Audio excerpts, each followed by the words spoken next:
Summer Series tournament.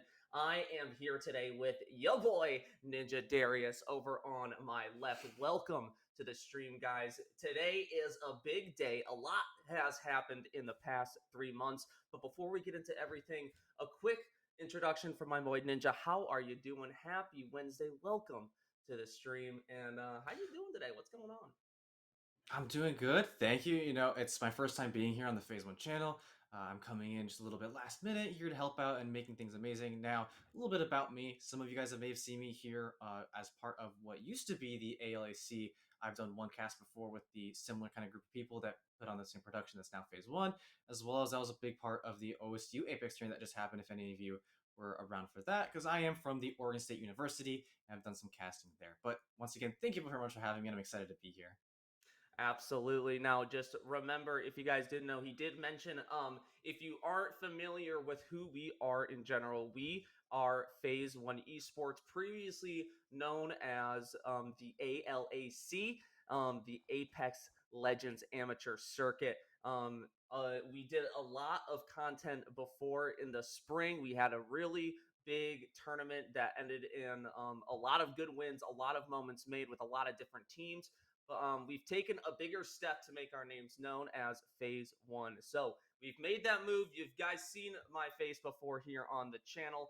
We had a lot of fun in the spring, but now the summer's getting hotter, and so are these games and plays. So I'm excited to see how these teams perform per usual. And a quick mention as well. Welcome back, guys. I hope you enjoyed the past 3 months. We missed you dearly, and we're happy to have you back. 40 plus teams performing in these next 4 weeks, and it's just going to get more exciting from here, guys. A little bit to mention about what is going to be going on for this tournament, Ninja. We have to talk about a little bit on this foreplay going on with what points are going to be what now here going into these weeks. We played it a little bit differently before based on who scored the most per week, and those points would add up. But what is the difference that we're going to be looking at for this tournament? Well, it's going to be a little bit of a different scoring system here. As you know, on the right, we see the per game placement points. So as per usual, depending on your placement in the game as well as kills, your team will earn points. First place 12th, then we go down the ranks up until we get just 1 point from 11th through 15th, as well as, of course, your +1 for every kill point. However, on the left, we see the words group play. Now, what this means is after all 6 games here are concluded, you will have earned your per game points, and that will give you a position. Based on that position, you will get either first, second, third, and then get points that will help you qualify for the finals through there. So just one more time, right? Every game, you're getting points for your current series of games. Once the full series is over, then only the first through 10th teams will get points that will help them move on to the finals. Yes. Now, obviously, you guys know that there are a lot of teams who are going to be striking the iron while it's hot, and they're going to be making sure they can try to grab those points. But we wanted to make it a little bit more fair for the teams who are still performing well, just not being able to get those kill points, or however it may place. So we just want to reiterate, guys, that the placement points are going to be big in helping you place for finals. So just keep that in mind that however you play in these group stages are going to greatly affect how you're placed here going into the next bracket for the finals tournament. So we got 3 different groups we're going to be seeing throughout the next 3 weeks. We're going to be seeing a lot of different plays, a lot of different mechanics, a lot of different metas going on from these teams, and it's just going to be a full blown great time, if you ask me. Yeah, well, speaking about metas, I want to quickly talk about. So, to be completely honest, I've Hmm. played quite a bit of Apex, but that was a lot more back in the early seasons. I'm Hmm. not too much caught up on the current meta. However, I do have a lot of friends from Oregon State University, specifically, of course, our team, who I know play a lot of the game. And I do have a friend who's been very adamant on people such as Fuse and Maggie becoming more into the meta. So I've noticed that he even put out a tweet that I saw recently that a lot more people were playing Mad Maggie as well as Seer. He's been a very big proponent of these legends. Now, your opinion, what do you think is going to be the meta comp that we're going to see today? What do you think is going to be like those most picked trios? So the 6 games we're going to be seeing today in the first week, we're going to be seeing in group stages 3 of 3 on each. So 3 maps of World Edge, 3 games of Storm Point. So the differences that we will be seeing here, you're obviously going to be seeing Valkyrie on both of these maps. Valkyrie is probably the most integrated character in the game. Still just an all Positioning is around just too good. perfectly Too mechanical good. character. You have travel, you have defense, and you have attack all bundled up into one character. But as you mentioned before, Seer becoming a new character to be implemented as well. I'm actually really happy to see Seer have their heyday in this split because a very solid character if you know how to play him right. As well as that, you have characters such as Watson coming in, as well as Caustic. Very good players to hold back and just play stationary to hold zone because these players are very getting implemented on how to play late game. You know, you're starting to see 6 to 10 squads here coming up into those late matches here, especially on Storm Point. So you're going to be seeing a lot more stationary movement, a lot more indoor play. But if you see those zones strike out on the outside of the map, you will be seeing some wonky gameplay. So you'll see potentially Newcastle, potentially Rampart. It's all really tossed up in the air as of now. So you're going to be seeing most definitely though Bloodhounds. You're going to see Valkyrie. You're going to see Gibby.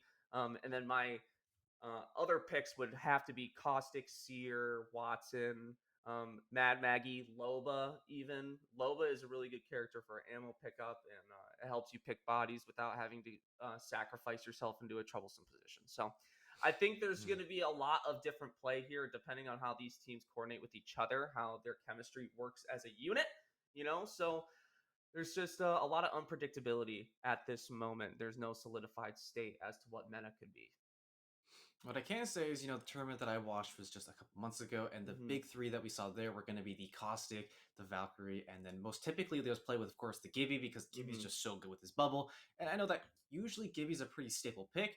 However, as you mentioned, Valkyrie is really the one that most comp will center around. However, I did see a couple, off meta plays where some people didn't pick either of those. Then I think I saw a Crypto and a Loba at one point going together. So Hmm. there's a couple, a little bit of spice that some of these teams have cooking up in the kitchen. But for the most part, it's that solid three that I'm expecting to see it. At least one team will play it guaranteed. Caustic, Gibby, Valkyrie is my opinion here. But I'm Yeah. hoping to see a lot more, as you mentioned, a lot more just creativity and just teams picking a lot more variety, even if it's just one different legend or whatnot. Because Yeah. just having the same comp in a game of we're gonna have today 16 different teams playing would be a little stale just to kind of see the same kind of utility and abilities being thrown out all the time. Yeah. And it really just depends on where these maps and final circles go to. Because if you're talking World's Edge, we remembered that there was a lot of times you would see the zone pull towards Thermal Station where there's a lot of open ground. So it really depends on who has the most aerial effect, and then you also have a difference in, I would say, the likes of Storm Point when you're playing on the end on Cascade Falls, where it's really, really sharp and narrow, or Fish Farms. There's just a lot of difference to be made. But on that note, Ninja, we are going to be switching on to our first game here. Let's get this underway. Who is excited for this game to start? Here we are, World's Edge on the wrap. Here we got, ooh, it's nice seeing these names again. UCSC Redwoods. It's been a while, boys. Space Cow, Moses, and Nilky coming back smooth, trying to get this dub. Let's see how we're going to play here as it starts off. If you see, we got full map coverage here for this game. So we're going to be looking at what's going down. So, as you see, it looks like not a single soul went Fragment Ninja. That's kind of a shock if you ask me. Yeah, it really is. I mean, typically, especially in more public lobbies, you'll have a lot of people diving in for fragment, especially that that outskirt building over there playing against the ropes.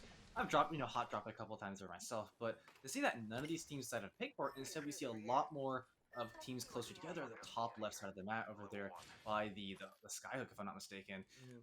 You'll have to excuse me sometimes. It's been a while since I've had to deal with these callouts, but I do see three teams currently on top of each other, so we might have some action over there. Right now, we're taking a USCS Wildfires, who, if I'm not mistaken, were in the OSU tournament that I was a part of Mhm. earlier. So I know that I don't know too many of the teams personally. I've a couple of the teams looking at some of the names, but I'm excited to see exactly what happens here. And as we're already talking, Loba and Seer are on this team here, so already some Mhm. much more interesting picks. And as you see, you got Otavant, you got Wedo getting a couple of picks right off the rip. And these are one of these teams that I'm telling you, they really want to win. This is our previous winner from last season. If you guys don't know, these are our champions. Just going in hard. Look at how many knocks Wedo has picked up. 3 now. It looks like 2 with the Rampage, 1 with the R9. You got Cup Esports as well here on Thermal Station. Now, if you can get the position on Thermal Station, right, on that top end, and you can hold it while the zone's closing in on you, you are pretty much free until final zone, and you can just get free pickings. And you've seen it time and time again here if you watch previous tournaments. Um, in my opinion, the zone pulls left. It just does that, It and just does that, yeah. I feel like Respawn just has something for the left side of World's Edge, and they just have a closer relationship, and that's fine, and I have to totally respect that. Here you see Maverick If I'm not Gaming. mistaken, about 2 of the 3 games that I watched last time did end around the thermal station, but now we're seeing, as you mentioned, Maverick Gaming are just kind of hanging around here going for some nice easy pickings, as they're not really being contested by anyone, but we are down just 1 squad right now, so we still have 15 of our 16 left alive. Not a whole lot of early action, as everyone's just getting themselves looted up and ready to go. Yes, sir. And this is the most time that these teams are going to have of sanity before it gets real dangerous here as the zone starts to close in. When there's less room to move, you're going to see people fighting out against each other. Here comes Hishu, though, with the Valk Heirloom. My boy stunting on him here real quick. 15 squads, so that means 1 squad has already been taken out. I wonder who that would be. Taking a quick read of the stats as we're just watching right now. The Wolfpack, as I'm just taking a quick peek at their shields, looks like they have not been very lucky with the shield drops. You have at least some rifles, but as we actually jump into some action here, as UCSC's Coyotes here just took a couple of pot shots with the charge rifles, specifically Cream Man. What a wonderful name from him. Just trying to get some damage down and start charging up his shield here. Having that silky smooth, buttery gameplay here with that charge rifle really lets the Cream Man speak action for his name.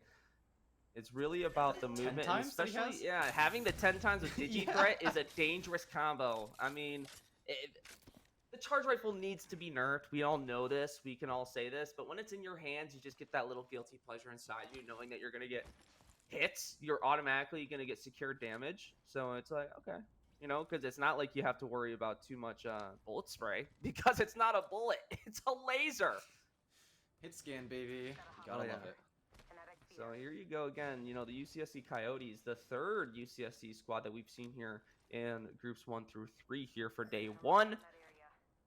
We got some plays here. The Coyotes getting some peeks over by Lava City as well, heading all the way out through the crack towards Rez.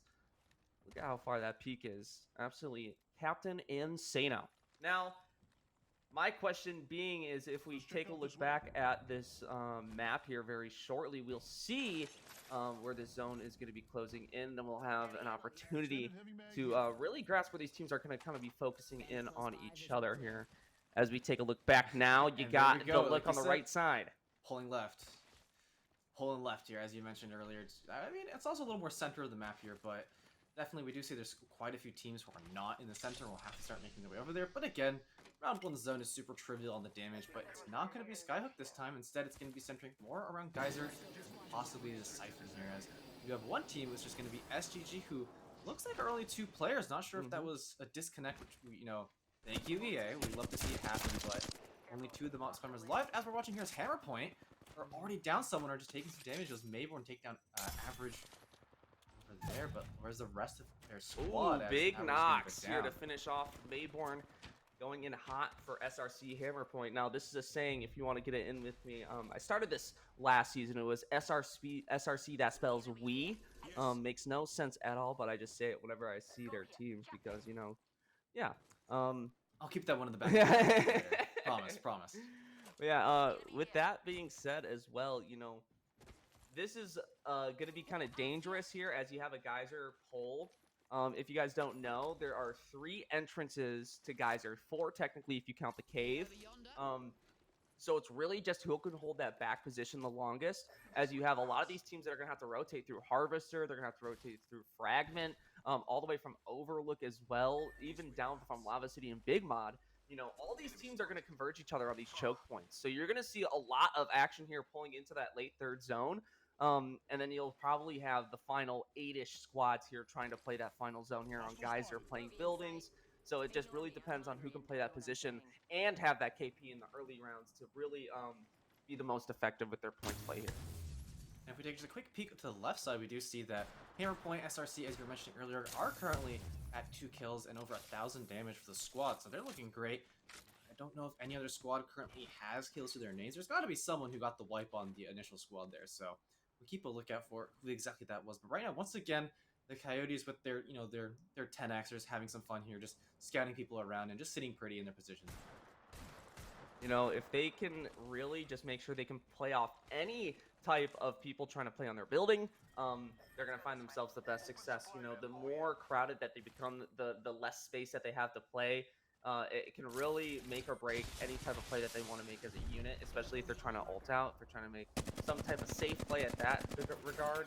It can really mess up their play. As you see here, Atlas is here now having to play back to his team, having to go low ground now having a peek on any teams that can look around them.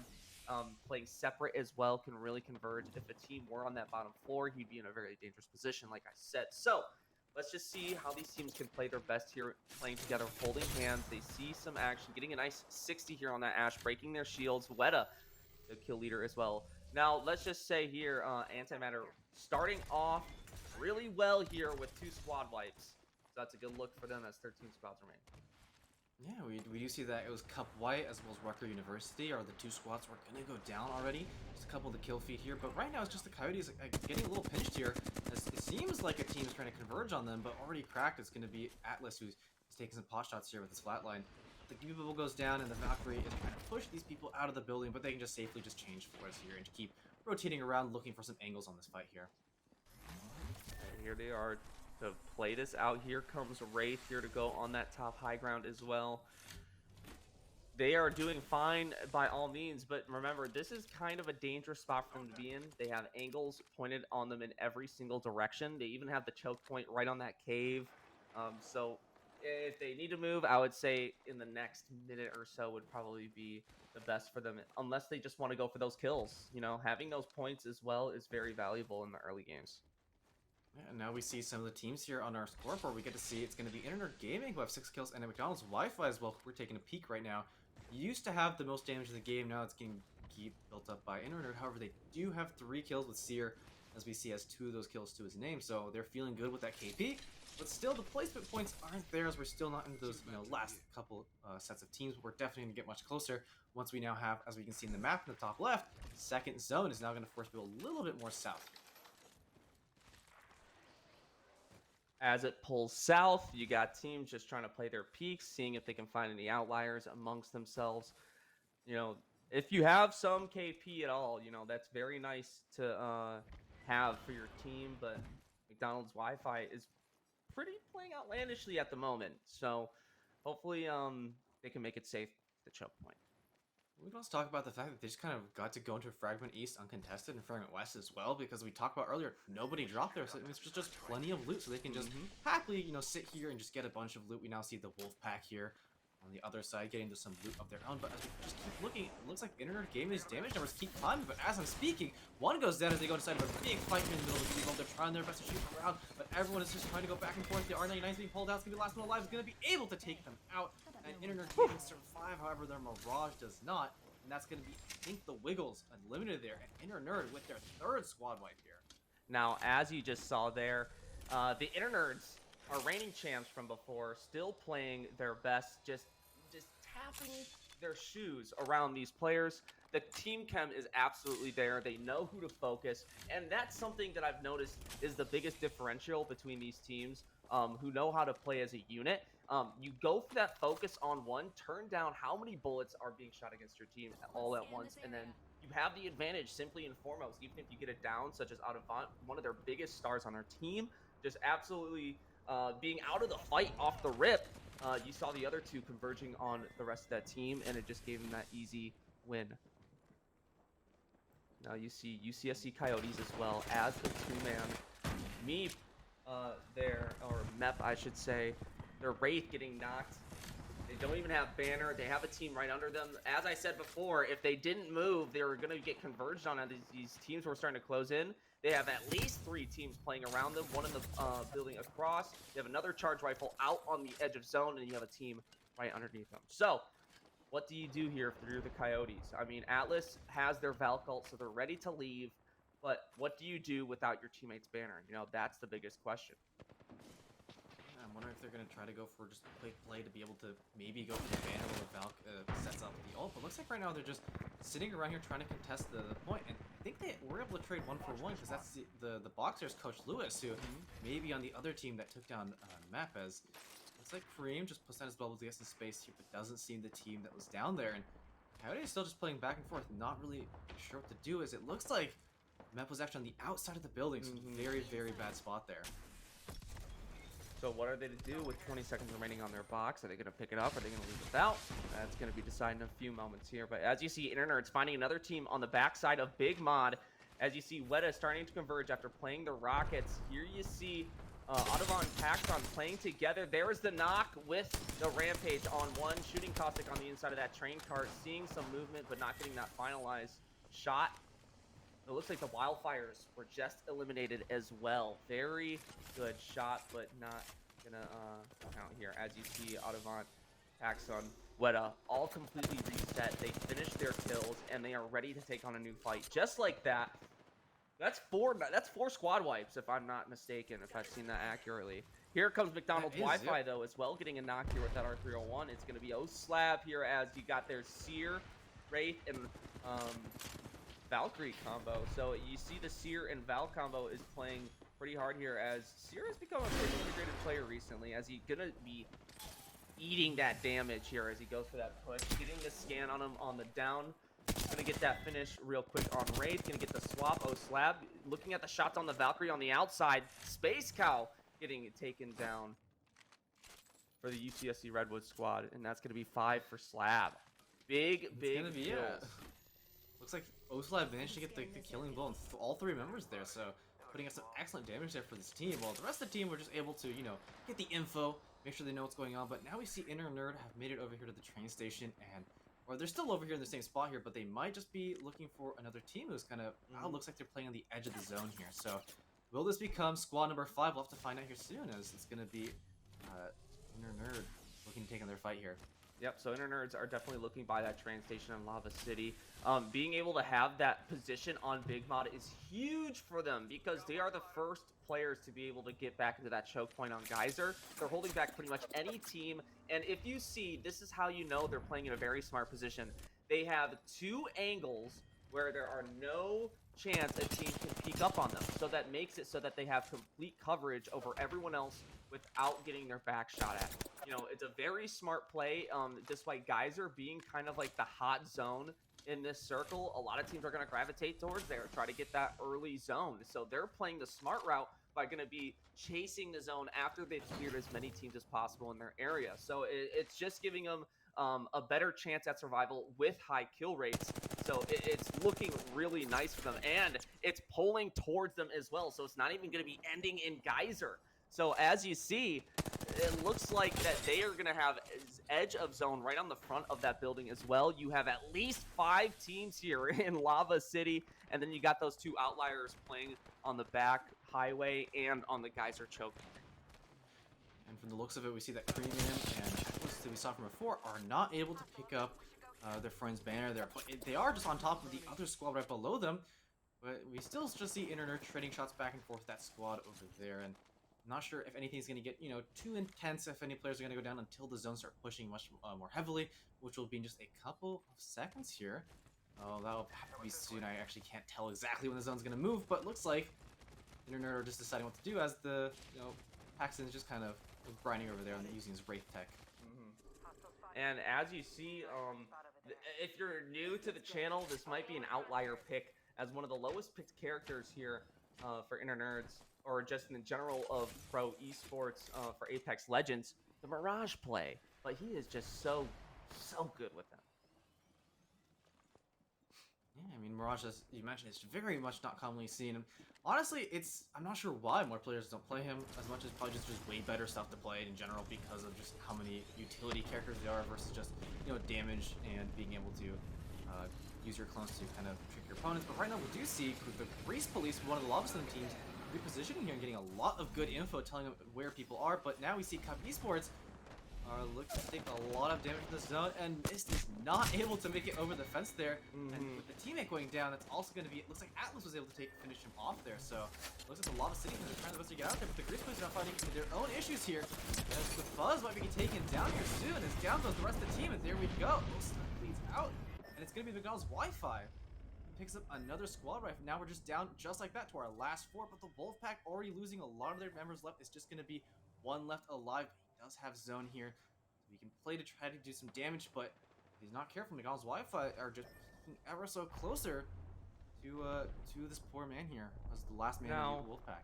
If Valkyrie played it the smartest they could, with these teams fighting here in zone, imagine if he goes for that revive on his teammates. He's right next to the revive. He may have there are no shields actually, so there is no chance for him to be playing outside of zone without it doing a lot of damage. So maybe not. He may have to just play on the edge as a rat. But as you see, McDonald's Wi-Fi playing really well right outside here, heading back outside of the Seer ult, getting a couple of finishes on Inner Nerds. So with that being said, it's going to be McDonald's Wi-Fi to beat Inner Nerds here in game 1. Very intense, but very smooth as well. They tried their best. They held it down in the choke point. Inner Nerds got a little too greedy, and they paid the sacrifice for it. So, Oslab, Fluxen, you got, I think that's going to be, let me see, Koki? Is that Kosi? Oh, well, you checking quickly mentioned that, 3 squads left alive, but only 2 of them have their full members. It's going to be the Wolfpack we saw earlier just sitting by themselves. However, Maverick Gaming, currently 0 kills and 0 damage, have been very quiet. We'll have to see if they can take on this McDonald's Wi-Fi squad who's pushing in for the kill. As we take a look at their loot right now, here's the team with the Lobo here, but it looks like they're not fully kitted up here when it comes to their shields. But, if they can just get some well-placed shots and make sure that McDonald's Wi-Fi are not able to heal, they might actually be able to, pull a magic trick and pull a rabbit out of a hat here to win this game. But you also have one more member left alive who is just trying their best for the placements in the form of Wolfpack, and maybe, just maybe, never mind, as I'm talking, it looks like McDonald's Wi-Fi has sniffed him out, and down goes the Wolfpack. Yep, and that is going to be Kosi is the name that we're looking for against Hishu. So it's going to be the final 2 here, and it looks like they are looking to have that full advantage here. Look at that scan here from Seer to almost Perfect hit Kosi. Seer scan. Fluxan getting the peek on them. They don't have heals advantage, though. They only have blues and purples to work with against their reds and gold, and there is the push on 1. Ike Mike getting knocked off the rip. There is 2, and just like that, McDonald's Wi-Fi converges on all of the teams combined. Give them a side of fries and a side of honey mustard, because they are taking their nuggies all the way to the bank and eating them whole. Congratulations to McDonald's Wi-Fi for taking game 1. Seer, and Valk, and Wraith. And with that final squad wipe we do have, they are able to break the Inner Nerds record earlier. Inner Nerds, before they went down, managed to get 16 kills, if I'm not mistaken, taking a look at the squads. But now McDonald's Wi-Fi were able to get 17. That, that extra single wrap from the side of the Wolfpack, giving them the edge in the kills. But they do end up taking first place, giving them a plenty of points here. And of course, with just being the first game, they've now taken commanding lead of first place in the overall group setting. But that is just game 1. But already we're down to some very, very interesting team comps and just amazing play so far. We just did see that Inner Nerd was very aggressive in the early game, but we're not able to make it when it came to that big choke point. And McDonald's Wi-Fi just slowly crept through the map, taking down squads one by one, and in the end are the big winners with, I think that was the Mavericks at the very end, somehow managing to get to the very end without doing a single point of damage. So we'll see that, they do have a lot of points there from the placements, but no kills means that they're, not holding on to that place very, very well. They might not even have gotten third because of some other squads that got better kills. Definitely Inner Nerd most likely are holding out second just based on their kill points alone. We'll have to see, when we take a look at the standings, exactly where people are at. I'm excited to see what happens when we move on to game 2.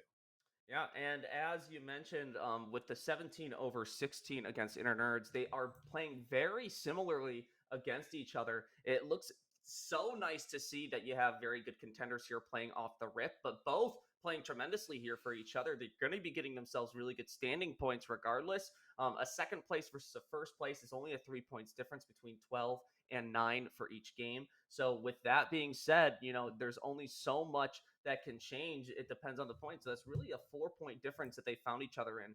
So they are really playing neck and neck with each other. But besides that, you see a few good teams trying to put in those kills as well, and it really just is all detrimental on where you find yourself positionally in a map. If you can play in a really hectic environment, if you can be going against these teams one by one, as you saw McDonald's Wi-Fi did, playing very much mobile compared to Inner Nerds, who really just stayed on Big Mod for the majority of that map, and they both pretty much resulted in similar results. Just the placement between the two teams are going to be much drastic. And if I am correct, Inner Nerds did place, I believe, third or fourth in that match compared Yeah. to our winners of that map, which was Can we McDonald's. take a Congratulations again. quick look here at the Mhm. points? Sorry for cutting in there, No, of but course. taking a look at the points, as you mentioned, Inner Nerds were the people who placed fourth, but looking at the overall standings, because of their 16 kill point lead, because of the 16 kills they took, they're able to get a point lead above the other teams. And right now it's going to be McDonald's with both the win and 17 kills at 29 points.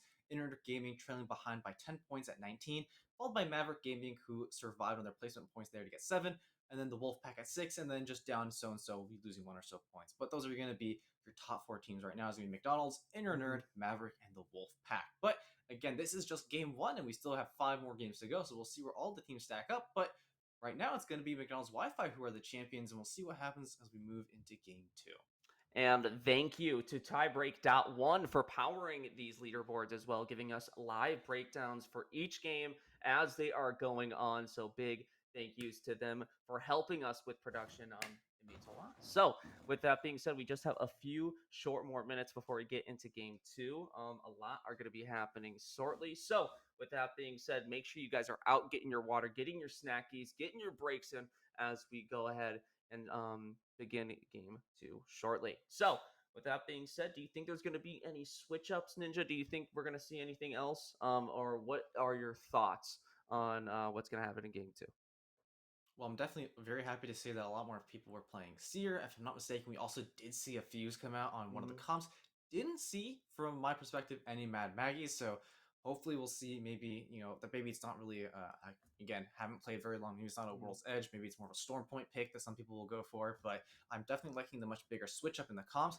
I honestly don't think I saw the comp staple I mentioned earlier, which was that Gibby, Caustic, and Valk. Instead, we had the Gibby, Valk, and then something else. We saw the Wraith coming out of one of the squads. I forgot exactly who that squad was.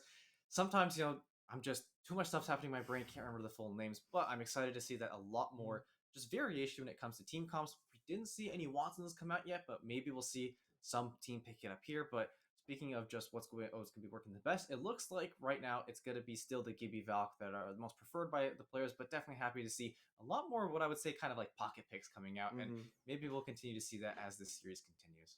Yeah, 1,000,000% when we get onto Storm Point, you will be seeing a change of the meta. It's very known that Wraith will remain as one of the best characters for World's Edge, as they will always get picked.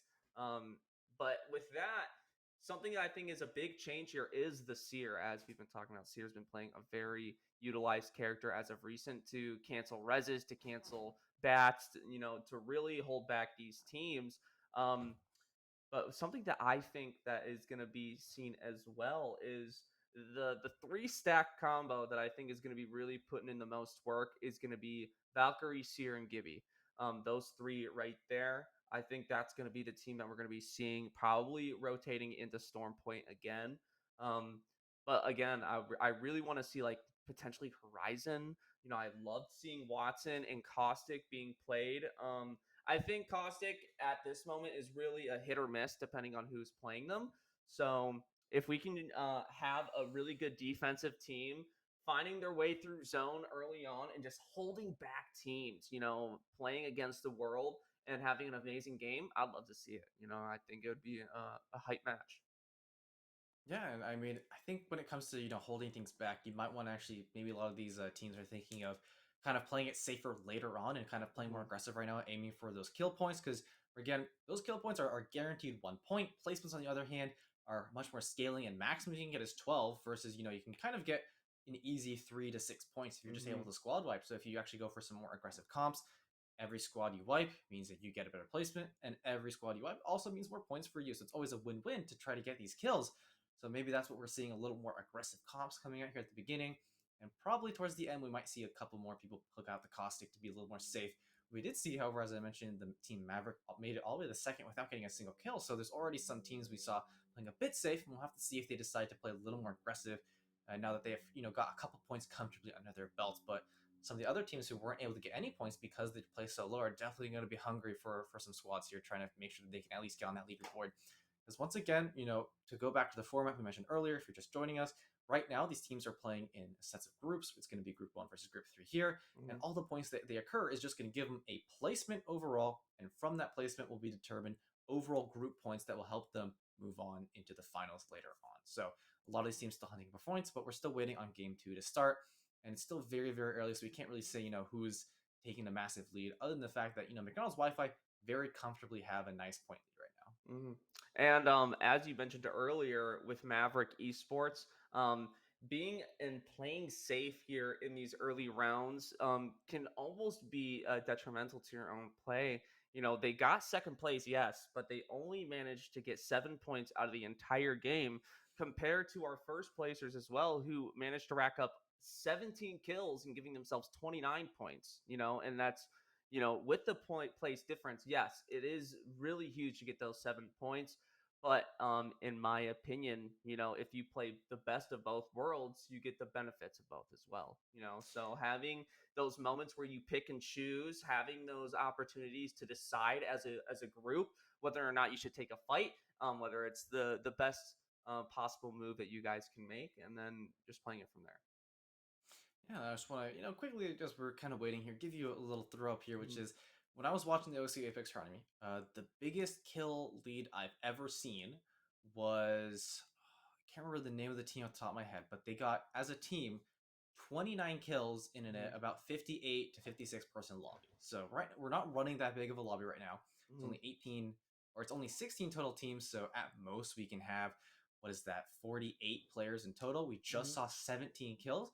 What do you think is going to be kind of that cap for the most team kills we're going to see today out of our 6 games? We've already had one game had 17. What do you think Mhm. is going to be that peak? What's the most kills you're going to think we're going to see In a singular game or in a in a single game? group Yeah, just number? just one game. In one game, I think it's definitely possible to drop a 20 bomb. I have seen it before, but in my opinion, I think the highest we're going to be seeing today is going to be my lucky number 22. That's what my guess is going to Mm. be. Um, this first game, it's kind of like getting those nerves out. So people who are cool, calm, and collective are going to be getting the biggest advantage out of these teams who haven't really had too much experience playing in scrims.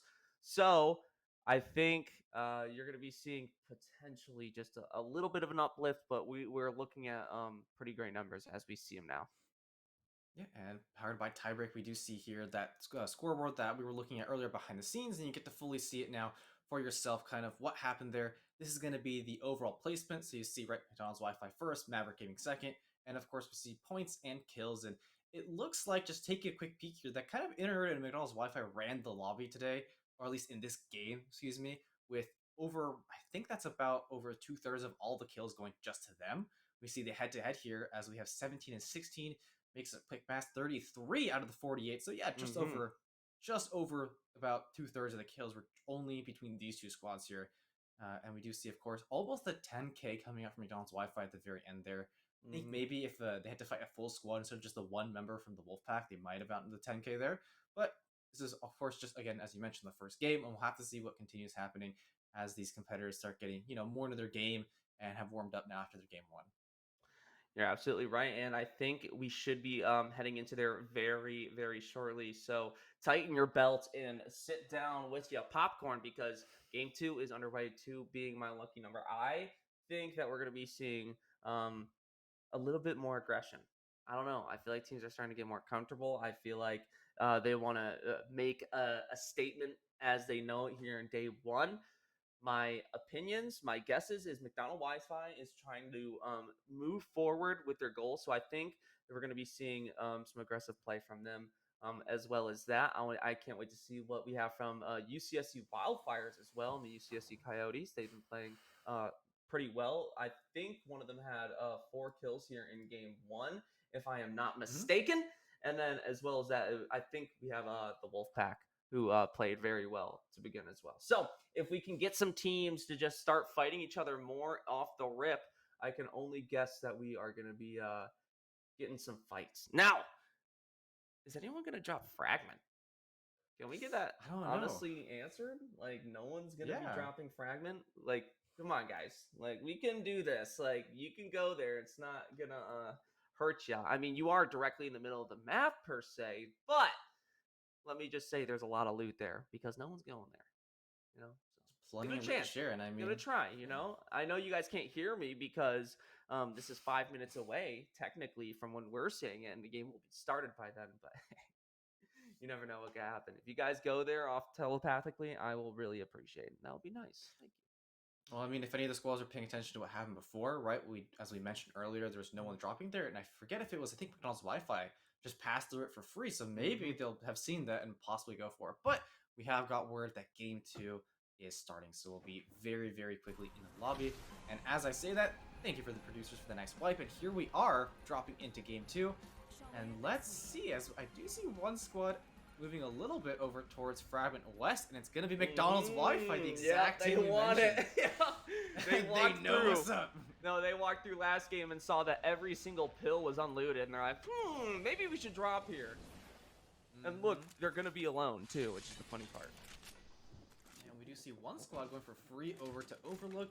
And that's going to be mostly the uncontested sides. But over by the climate zone, we have one of these UCSC schools along with Yeah. another squad over there. And looks like most of the action this time is going to be a little more conjugated in the south of UC. Lava City has 2 squads, as well as a lot of action at Thermal Station. Yeah, so just to keep a notice, Climatizer has always had action on it. Every single game, there's always teams contesting over Climatizer. I don't know what it is. I don't know what they like about it. It's so far away, but as you see, the zone is going to be pulling north as well. So the teams over by Lava Fissure and Countdown are going to be looking pretty hefty. You got the Skyhook team holding down their hometown. It's going to be Inner Nerds. You got Audavant on Trials. You got Paxson and Weta playing on the buildings. They're going to be going ahead and just watching for Mayborn Dusk and the SRC squad. So if you look as well, you got a fight here over coming from the UCSC Redwood squad. It looks like it's going to be Moises trying to look for that early pick right off the rip here with the 30-30 and a 3 times. You lucky duck. I am jealous. Yeah, love to see that the nice scopes coming in early, but doesn't seem like they're able to find much of just any heads peeking out. Looks like the other squad's getting a little bit wiser here, but on the other side, we do see that Space Cow has a nice purple shield all for himself there, so gotta feel good about that one. But right now, they're not really pushing; they're playing it slow. But as Nilki looks away, I'm pretty sure someone's peeking their head out there, so a little bit of unlucky timing. But now go the shots as it looks like he's gotten his shield cracked here, and it's gonna be the Redwoods who are gonna be taking first big fight here as a nice bit of artillery there does some damage to the shields.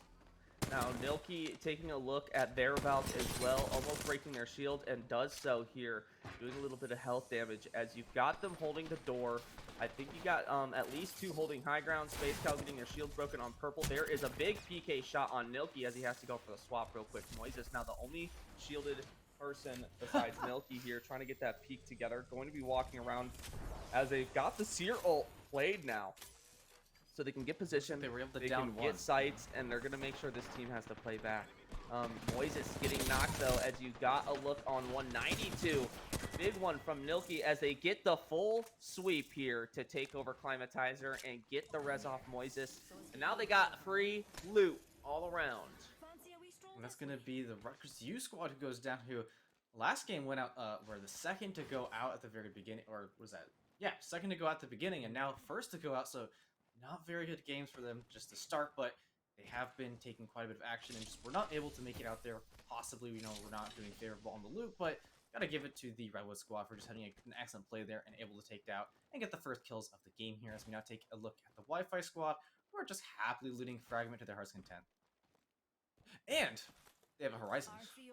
Yep, they got the Horizon pick out alongside Wraith and Valk. So Valk obviously being the main integrated player here for the 3, but they're all playing movement characters. So obviously they're trying to get comfy in their own skin, playing all characters that they know pretty well. And it'll probably work in their favor. If they think they can win every game, you know, why not play your main if you have the opportunity to? I don't love how every Wraith player that you spectate is always spinning their knife. Like, I Oh, know yeah, for a kunai fact flips. that someone I know has just hand wrote a script to do that whenever they right click, just so it will always be flipping. And I'm pretty sure most Wraith players have done that. There's no way they're just pressing the same key over and over again unless they're that committed. Mm-hmm. I mean, if you're just warming up your finger, I guess that works. But I guess so. I feel like my biggest problem is, especially as Octane, I like to spam my weapon and my melee all like back and forth, and that's caught me off guard, and I've gotten killed because of it. So it's definitely a habit that I would like to give up. Ooh, look at that peak though here. Big damage the to break double both shields. Wraith and Gibby. So now they're going to have to play that bubble on the inside, as it's going to be the Grease Police. Wrecked Emporium misplays. Nuggy getting a big 90 here on one. 36 flesh on the Wraith. Getting a shot and a no-reg to get the punch knock and to finish them out. Creamman, Mep, and Atlas is here. Getting knocked prematurely from last game. They almost were winners here in game one, but they're going to have to come up short here in game two. And now we take a look at the Hammer Point squad. And looks like Your boy it's gonna be Hammer Cup Esports Points. actually going for a little bit of a damage here, and looks like some guns here in their favor. You know, they got the nice bow check as well as an alternator, but looks like it's gonna be Coach Wong or Lou Allen, excuse me, maybe the first one to try to take point here. But the other squads teams just backed away once they heard the Gibby ult come down, so they have this space now for free. We'll see if they decide to go continue pushing. But right now it looks like it's gonna be Maverick Gaming, who were, I think, the second squad here, actually just lost one of their players here, so not looking great for them. So that's going to be Trap Out AC, and I believe that's Coach Llewellyn that we're going to be looking at. Llewellyn, yeah, Llewellyn or Llewellyn. I'm pretty sure it's Llewellyn. That sounds better to me. I'll double check that as you continue here. But as you see, Mist, as he's get his shields charged, you look at Claire and Leon alongside Mist for Cup, going for that push here on the choke point.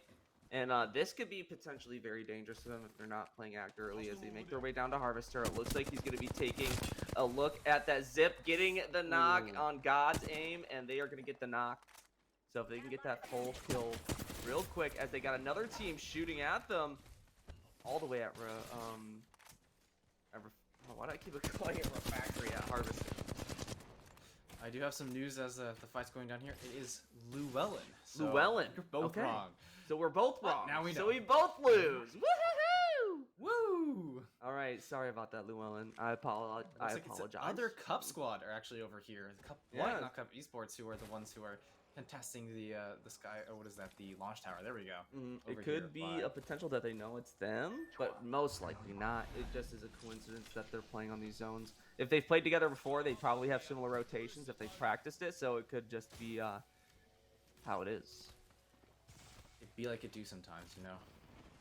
You know, it really do be like that. As it be like it do, it looks like the Wildfires are right now in a very big fight with Internet Gaming, who have all their members alive here, while Wildfire had already go down one. And it's going to be Paxton, who just pushes in and actually takes down a lot of damage onto one player. Is able to break the shields on the Loba, peeks out here, but a lot of damage is going back and forth. Koi goes down, but so does one more on the side of Internerb. Actually, they don't. Ooh, but McDonald's Wi-Fi is here for the third party. And it's going to be big action here, as I think they just got rid of everyone there. Yeah, McDonald's Wi-Fi immediately taking out Inner Nerd here as just the, what is that, the fourth squad to go out. So yeah, 14th and 13th places have been handed out here to two teams, as it's going to be McDonald's Wi-Fi on top here. Just having that fragment drop, hearing that gunfire from pretty much any direction gives them the opportunity to play those third parties. And I think they did it accurately, and they took out their biggest contenders so far. So right now, with 12 squads remaining, if they can make it to the end of this one as well, they'll be looking at themselves at a huge advantage against Internerds.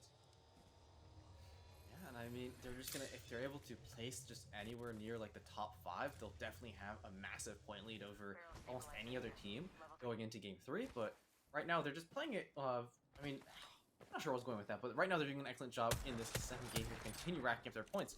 As you take a look here, it looks like the Redwoods are starting to take a fight here against another squad, just taking some pot shots here with the 30-30.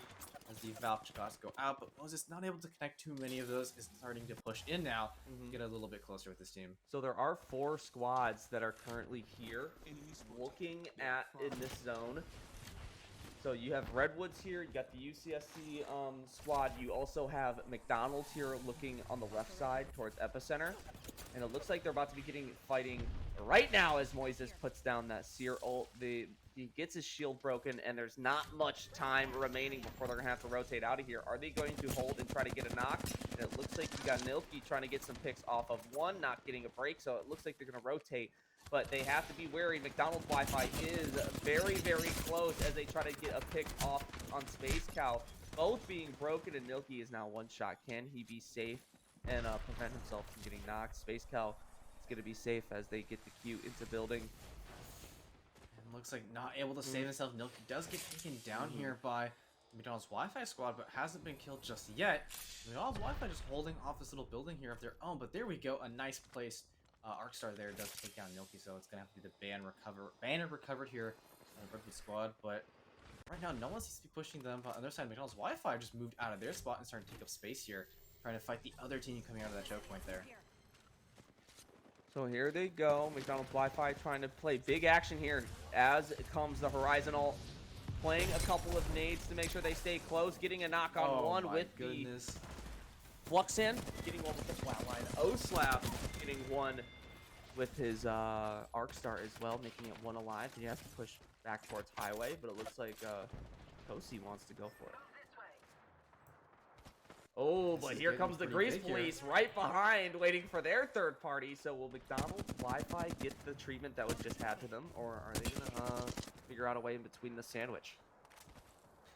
This is a big, just back and forth fight here as one squad goes down, another squad appears, and it's just been 1-for-1 so far. No real big third parties happening, but it looks like the Grease Police have not done too much damage to the McDonald's squad here, who are just happily chasing after that player over there. But behind them, still the Redwoods, I'm not sure if they were able to recover their friend's banner and are still just hiding away, haven't made their presence known to the Grease Police just yet.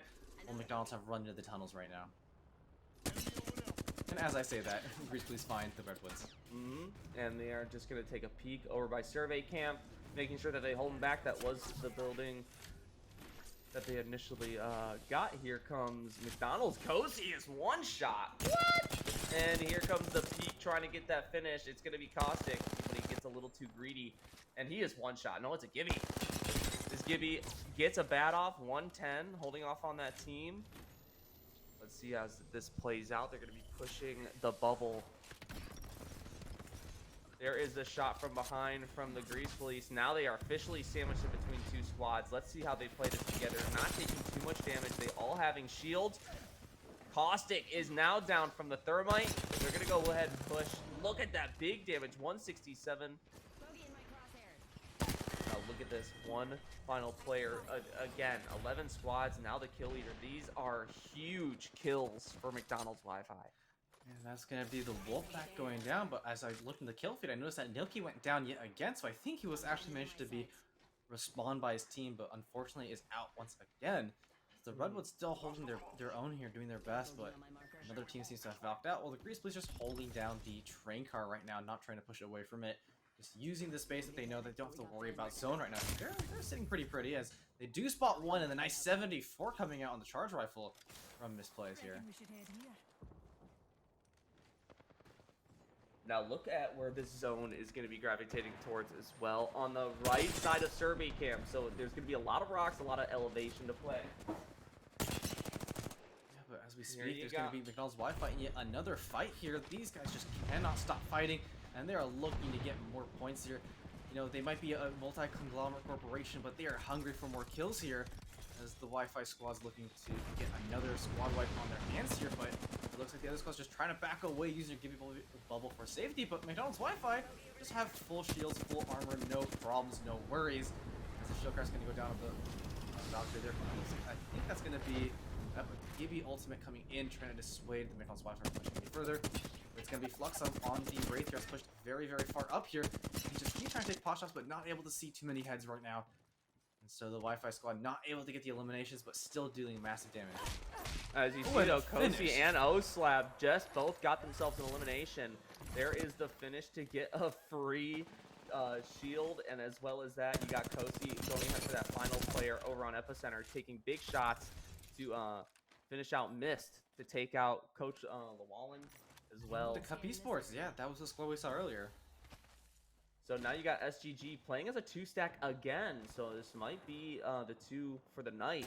You got Sholi and Decay both playing together now in the spot that we coincidentally saw those teams die earlier.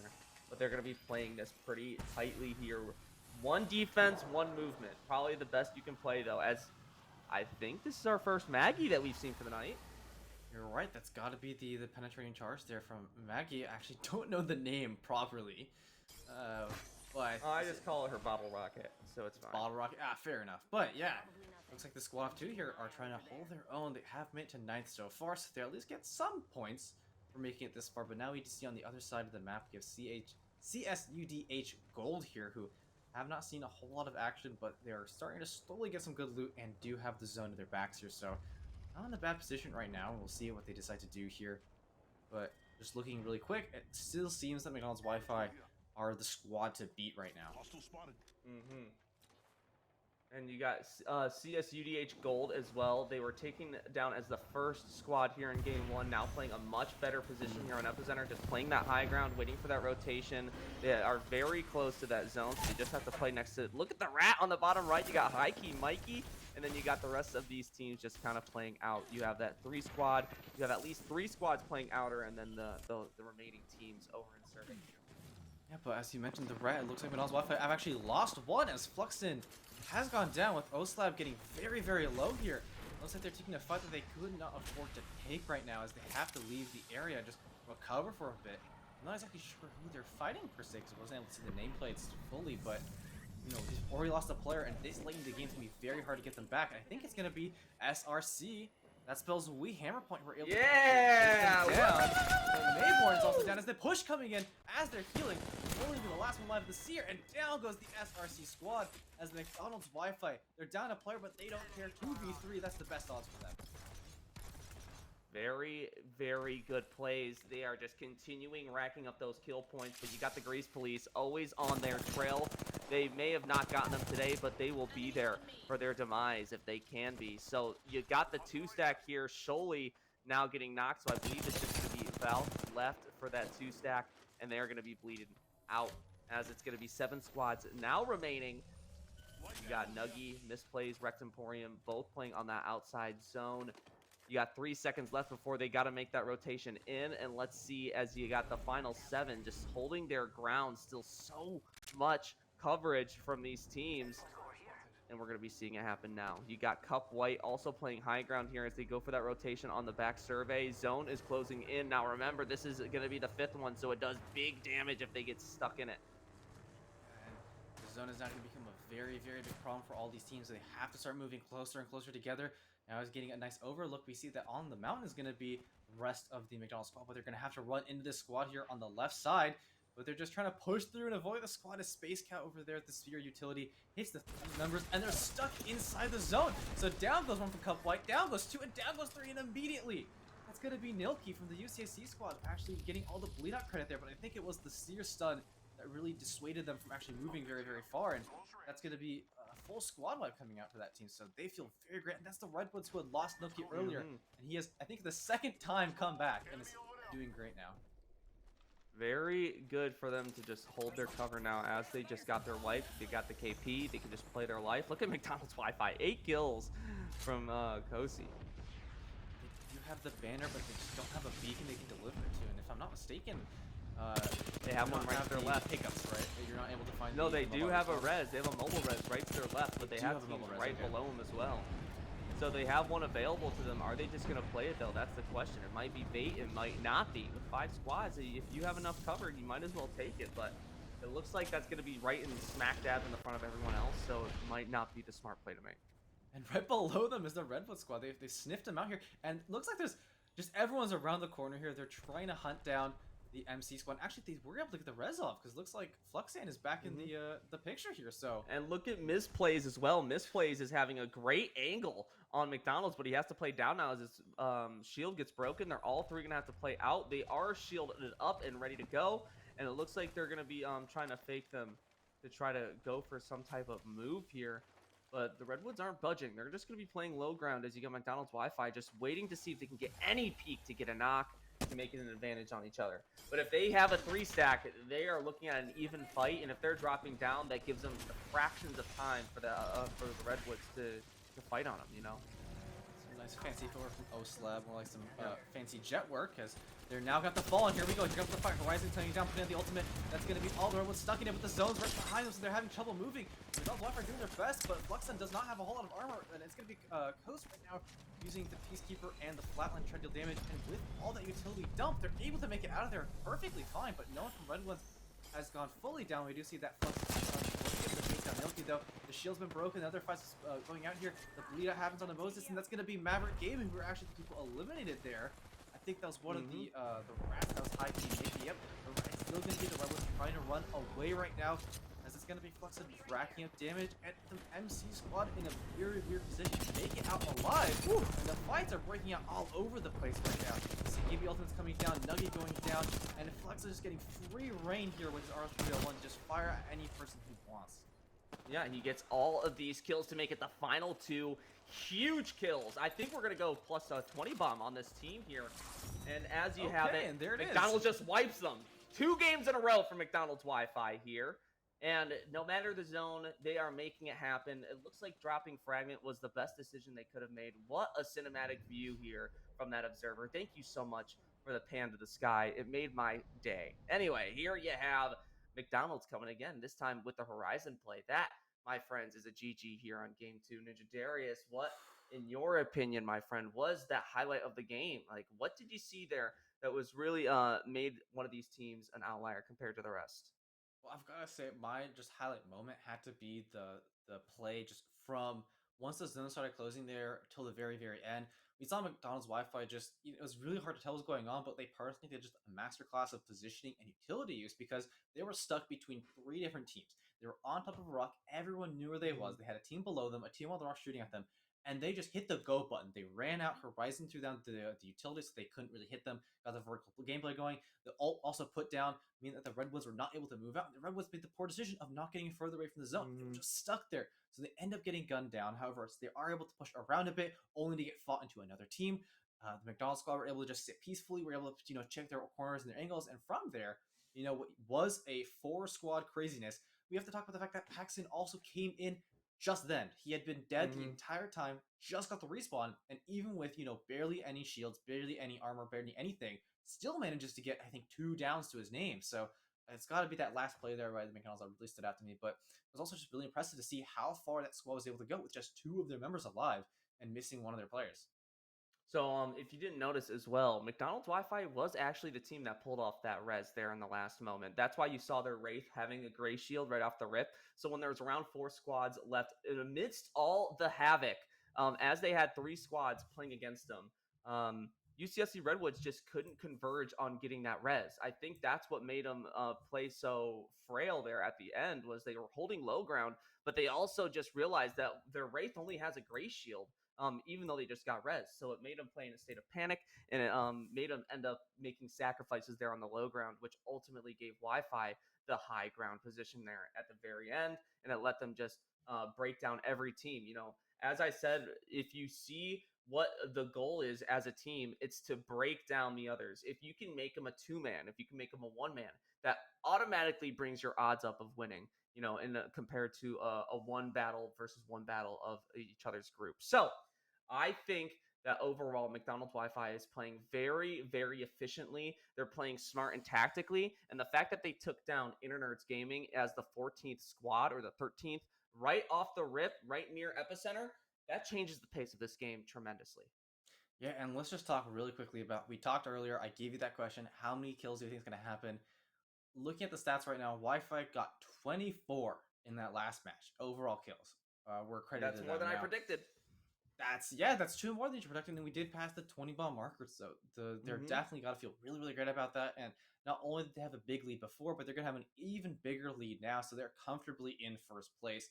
I say that, but a couple first placers from other teams can, of course, move them up in the standings, but I think it requires at least 3 games won by a different team to really bump them out of that top 5. And in that top 5, they can at least be very, very happy with the amount of points that they'll earn from this setting. And right now, they're poised to be the also get that bonus kill leader points for having the most kills. I think it's gonna be who was it that was getting most of those downs? I think it was It was definitely either Kosi. I'm pretty sure it was Kosi that was getting most of those knocks right off the mhm. rip. But if it Forgot wasn't them, um, then I was gonna have to say it was Oslab. Oslab has that's who definitely it been their was. kill Yeah, leader. Yeah, there we Oslab go. has been doing mighty work here, and as you see it, powered by tie breakout one, you see Thank you, McDonald's tiebreak. Wi-Fi coming in with 24 kills and 36 points right off the rip. But um, I think one of our biggest underdogs here for this game was our second place contender, CSUDH Gold, picking up 10 points and a kill. So that is a very good placement compared to their first game. So a bit of a switch up here, as well as you see Grease Police picking up 6 kills to their name as well. You got Cup Esports and Internerds all picking up those squad wipes. But as you see, Maverick Gaming still holding on to those points, bringing themselves into double digits here as they are still top contenders. So playing passive has been working for them. Now it's all about getting those kills. So keep it working, boys. You're doing all swell. I'm proud of you. And I mean, I had a great bit lined up if Grease Police had managed to make it to the end because you got McDonald's versus the Grease Police. The story was just written right there, but just didn't happen at the very end. I'm holding on to it if it happens in the next match. We'll have to see. But just talking really really quick about what's going to happen. We have one more game here on World's Edge before we move on to our last three games being played on Storm Point. So this is the final chance for any of these teams to really make a lasting impact on this map. Maybe change up a little bit what they've been doing before. We did just see the fact that, McDonald's Wi-Fi won before, not with the Horizon, but now they brought it in, and it looked great on them, right? They were able to use that mobility to their advantage, especially again in that last play. Have to highlight how they were able to use the ultimate to just prevent the Redwoods from pushing into them, followed by the Horizon. Just I don't know what the uplifting ability is called off the top of my head. I think it's Gravity Field, So maybe, but yeah, so I think it's just you your know better. gravity charge that Gravity brings you charge. I up. was so Yeah. close. But that, changing the verticality of, where people have to aim makes it much harder for you to be hit. And they were able to get out of that really, really bad situation so easily because of the util that Horizon brought to them. Mm-hmm. Seriously, as it's going to be mentioned again, I believe when we go to Storm Point here after this third game, you're going to see Horizon being played more as well, due to the fact of elevation standpoint. There may be a lot less buildings compared to other maps, but in Storm Point, you are seeing a generally bigger map with a lot more movement to be made. And if you need to be getting on that high ground compared to the other teams, if you need to get to a zip, if you need to get to a rotation, Horizon, it will be one of those characters for you. Because if you're, for instance, playing Gibby, Caustic, or Watson, and you need help because A, you're playing with a Valk, and B, you're a Gibby and you need to get high ground, who's going to be that partner to help you there? Horizon. You can piggyback right onto that queue as well, and it can really help make or break a lot of these plays for these teams. And if you see, or if you've played this previous split and ranked, if you guys have ended on the edge of zone, oh boy, when you can just see the ocean for as long as the eye can see and you have absolutely zero coverage, let me tell you, that's some of the most interesting plays that you will see in Apex Legends, because the amount of creativity that is used for the team's tactical abilities and ultimate abilities, it really just changes everything amongst these players. Yeah, but we do have our final game on World's Edge is going to be what's going to happen next. But as Mm-hmm. we're waiting for that to happen, just thinking a little bit about the overall standings as I take a quick peek here. I definitely it's going to be McDonald's Wi-Fi who are going to be the ones on top. It looks like we're still waiting for some of the points to be tallied in total, but I can do some quick math here. With 29 points before and 36 points here, it's going to be 65 points if I'm not mistaken for McDonald's Wi-Fi with a comfortable first place. On the other hand, though, Internet Gaming only got 4 points because they went out so early, so their total is 23. But looking at Maverick, who got 5, making it 12, they're still sitting in a high position there. The only people that I think could possibly overtake them would be Grease Police, who got that's going to be 9 or 16 there. So actually, I think Internet Gaming, even though they went out so early because of their first game performance, and especially because that kill score, are still holding on to that second place. And we'll have to double check on what exactly it's going, but just talking about the fact that we have 65 to 23, almost 3 times the amount of points coming out from McDonald's Wi-Fi in just the first 2 games. They're very clearly, oh, there we go, perfect. We have Mm-hmm. all the nice stats here. Thank you once again, Tiebreak. for the full points. I was really close there, but we have Internet Gaming at second and Grease Police at third, with Maverick at fourth and Cup Esports, Mm-hmm. as well as Wolfpack Tide rounding out the fifth place spot here. But again, that is just a disgusting lead right now from McDonald's Wi-Fi. Again, only 2 games, but still 41 kills in 2 games is nothing to scoff at. And if you just keep on trucking along with this type of pace, especially if you bring that movement and momentum into Stormpoint, you're looking at yourself at a big, big, big placement here. Moving on into the finals in week 4. So let's hope for the best for McDonald's Wi-Fi and the likings of everyone else. Let's see if we can get some new winners here in Game 3. That's kind of like my biggest thing. We love to see winners showing out and showing their best work. But come on, you got to root for the underdog. You got to see some other teams work their magic, and I want to see it. So if you guys have any comps that you want to play, pull them out now. And again, this is a 5-minute delay, so you most likely won't hear me. But I can guess that I'm guessing it is, since it's the last game of World Ed, we're going to be seeing some more Caustic, Some more or we're going to be Fragment East drops, seeing maybe? yeah, so maybe we have some streamer building drops. But no, I really think that we're going to be seeing potentially some of the SRC teams play out here, as well as the UCSC teams. We've seen the Wolfpack play pretty well, and I really hope that we can get a win out of one of these teams that are showing up for the first time as well. So, and by the way, guys, if you are new, if this is your first time competing for Phase 1, I appreciate you. We both appreciate you for hanging with us and being with our team. I hope you guys are enjoying the play so far. And if you guys are interested and you have not signed up, there are going to be future opportunities for you guys to play in tournaments with us. So make sure you join the Discord. Make sure you follow us on Twitter to stay updated for updates for Phase 1. Now, as pretty sure a couple of the people in the audience has noticed, I thought I had enough sunlight, but the darkness is slowly overcoming me. So I'll fix my lighting at a certain point here. Just thought I should, you know, bring that up, make a quick little point as we're, waiting here for the next game. Gotta love, just I keep having to say thank you so much, $1 million company for not having a good server, but it's, servers are so hard sometimes, and it's so weird that if it's not really full, the game like takes forever. It's like I gotta sit here and wait and make sure that people are joining me. So thank you. Thank you, EA. But we love you. We love you. All right. Talking about what's going on, just real quick, I wanted to bring up the fact that when I last casted, I had a lot of the 2-2-2 games where we had one team win the first two, another team win the second two, and a different team win the last two. So maybe we'll see that All pattern right. continue. We really hope for it, but that's what I'm looking forward to. Alrighty, now Ninja Darius with his predictions. Let's see if that will come true. But before we do, we're going to allow everybody to get up their chairs, get some stretches in, because we will be right back with you as we take our first quick break here of the night. So stay tuned. Make sure you guys get your drinkies, get your snackies, and go use that bathroom. We'll be right back, and we will see you shortly.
Well, welcome And back, my funky friends. We hope you enjoyed your little break, but we have some forward plans to do. We are in it to win it here in game 3, and we're ready to start, Darius. So, as we yes, we start are. off, we're perfect, just in time. And we We get are to see started the here on lovely game drop 3. here. Yep, a south to north pole. So, you know what this means. It means it's most likely going to end by thermal station and staging. This is just what this usually means. Yeah. But as you can see, you got two teams here now looking to make their way towards fragment potentially, or is it just going to be McDonald's Wi-Fi yet again going solo? You got at least a couple squads here looking towards Overlook, and it looks like you got 3 squads here trying to make a break towards Climatizer. But looks like, again, Fragment has just gone fully uncontested by the McDonald's squad, and already the horizon of the team has already gotten themselves a purple shields. But over by Overlook, there's 2 squads who have dropped over there, so that might be a quick contest. But as you mentioned, Climatizer getting big action, as well as just looking at the rest of the map, it's going to be pretty spread out. So these two is going to be the main points of interest here. It's going to be Overlook and Climatizer, as the Wolfpack's Hisu has now gone into a little bit of an altercation of their own here. So really early fights is not something you expect too much, except for the teams who are contesting against each other. And as you see, the Redwoods are looking to make that march now, dropping an alternator for a bow. Very bold choice, my friend. Moises trying to go for that range damage here. If you hit the shots, it's big damage. Just gotta hit those True that. shots. Dropping the rampage for the R301, probably a smart move just for a comparison of that degree in personal preference. But I'm not sure if there's going to be any specific team that's going to make that move first. If anything, Milky probably feels the most confident. You never know if they want to just keep looting or keep trying to really go for any type of position hold here. I mean, they're on Climatizers, so there's still a lot of game to play.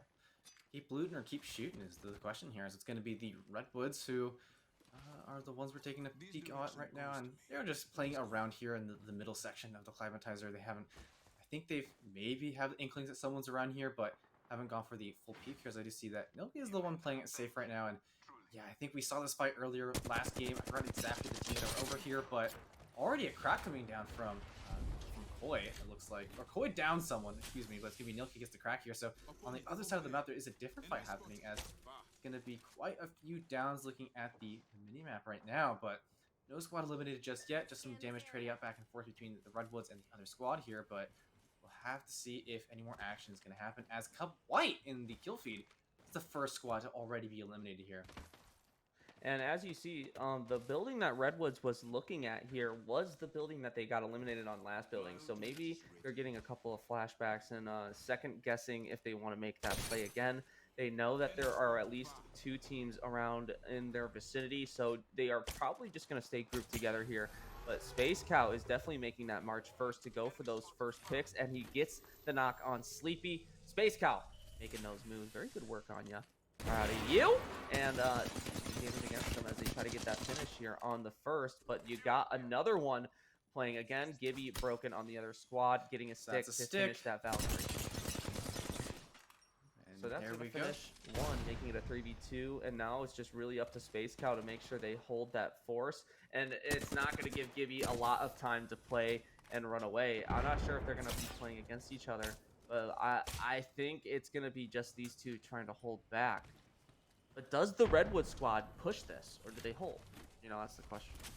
Well, they know that it's a 2v3 situation, so I personally want to try to get in there, but it looks like the Redwoods are making a different play here as they're moving, I think, around the side to try to, get the jump on them, as it looks like Cup Esports has one of their players away from the keyboard right now and getting pushed along by Mist here. What a good friend. And looks like Mist is the one who's playing the fuse. And as I'm talking, we did see the DC markers come up there, so unfortunate that happened, but at least he's got a nice teammate to move him out of harm's way.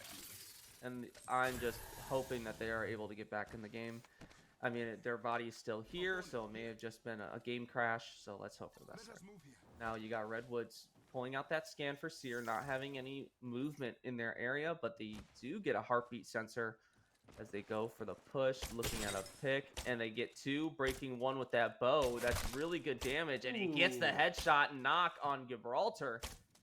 So now it's really going to be a 1 player left getting away, but no banners, so they're going to have to wrap for the rest of this game. And I'm just looking at the kill feed right now, and just so many teams just went out there. We saw the Coyotes were eliminated. I'm pretty sure I saw someone from Baseballs go down. SGG have also now been eliminated, so already 2 squads as poor Miss is just punching his teammate along here. Just trying his best to make sure his teammate stays with him, but that's already going to be, I think, more action than we've been seeing so far, as it's going to be just three, excuse me, squads being eliminated already in just the first couple of minutes. And another fight breaking out here. It's going to be Inner Nerd Gaming. We've seen them so many times be very, very excellent, and looks like they're trying to push for a fight here. But as I talk, another team gets eliminated, and Advantium has now become the kill leader here. Dude, Autovant, man, doing that work, getting that 3-stack combo real quick here to get themselves ahead. Very good KP, very good kill points for their team overall. And if you can just keep stacking them together, then they're going to be looking at some extra points here. So a different start. They're already doing better than their second game. So hopefully they can get into that late game situation, because that's when they play best. If they play in final zone, they're probably one of the hardest teams to face. But as you saw, McDonald's Wi-Fi seems to be one of those teams that can make them play off guard. Yeah, and let's see what these teams decide to do here. Well, Grease Police, we saw them go to, I think, the Final Four, for sure, at least Final Four. I think they were third last game, already having some good loot, all purple shields going around them. Now the Wiggles here are another team we're taking a quick peek at, and it looks like they were able to at least find some bodies. And looking at the kills, I think they were the people to take this squad out here, so it's gotta feel good for them. They were able to get some nice kill participation on the board, some nice points for the next couple of games here, but not any action, other action happening around them, as they're just going for the nice quiet looting. Now, probably my favorite team name, by the way, is the Wiggles, the team on Overlook against Maverick. Oh, it just takes me back to fruit salad pretty much immediately. But here you have Maverick again. No kills again, but this could be their opportunity to find themselves getting a separated fight and also being able to play late game. Because if they're more of a passive team, they're not the type of team that likes to play against. See, he's not going to go push. They're probably just going to play together here. But if they already have Nox, maybe this is their time to push completely. But let's not get too ahead of ourselves here, because that could lead to an untimely demise, unfortunately. And taking a look at the first zone closing, unfortunately, it's not how you predicted. It's not going to be the Skyhook. Instead, we have this kind of middle section again. We do see a lot of the teams are now coalescing over by the Geyser, with yet another squad pushing in. Lava City just has one squad by itself, while McDonald's Wi-Fi, our previous winners, are just having a grand old time in Fragment West looting, with the Redwoods getting full control of what was Climatizer, have now moved over to the epicenter. But it looks like so many of our squads are now over by Geyser, that's where the zone's going to go next. And having Overlook B in that margin as well is actually very lucky, as well as Fragment East. A lot of different areas for you to play. You still have the cave completely in zone. And I'm actually happy to see it's not on the left side of the map, because I feel like last tournament, especially in those group stagings, there was just a lot of opportunities. We would find ourselves in Thermal Station, Landslide, over by Countdown. And seeing it here predominantly on the right side this time is nice. It's a good change of pace. It's good to see these teams play in different areas all around the map. You've had one south, you've had one north, and now you have one on the east. So with that being said, I want to see how this finishes out, as you got 10 squads here closing in on the second circle. So with that, I am excited to see whether or not these teams play more aggressively to try to thin out the herd, or whether or not they all play to each their own. We did see in the kill feed, Rutgers Uni gets taken down there, so they're going to be 11th here as we have our final 10, as you mentioned. But what's interesting is that not a whole lot of actions happening. Our guys, where most of these teams are collected right now. A little surprised that there isn't more, happening. I think they're just kind of bunkering down, but we do see a couple shots going out, and McDonald's Wi-Fi just not being too crazy right now. It's going to be Oslab, who's tied for kill leader with Advantium, or Adavantium. Tell me here, help me out. Are you talking Autovant? Autobot, thank you. Yes, the three kill leader. Looks like Oslab was the one who.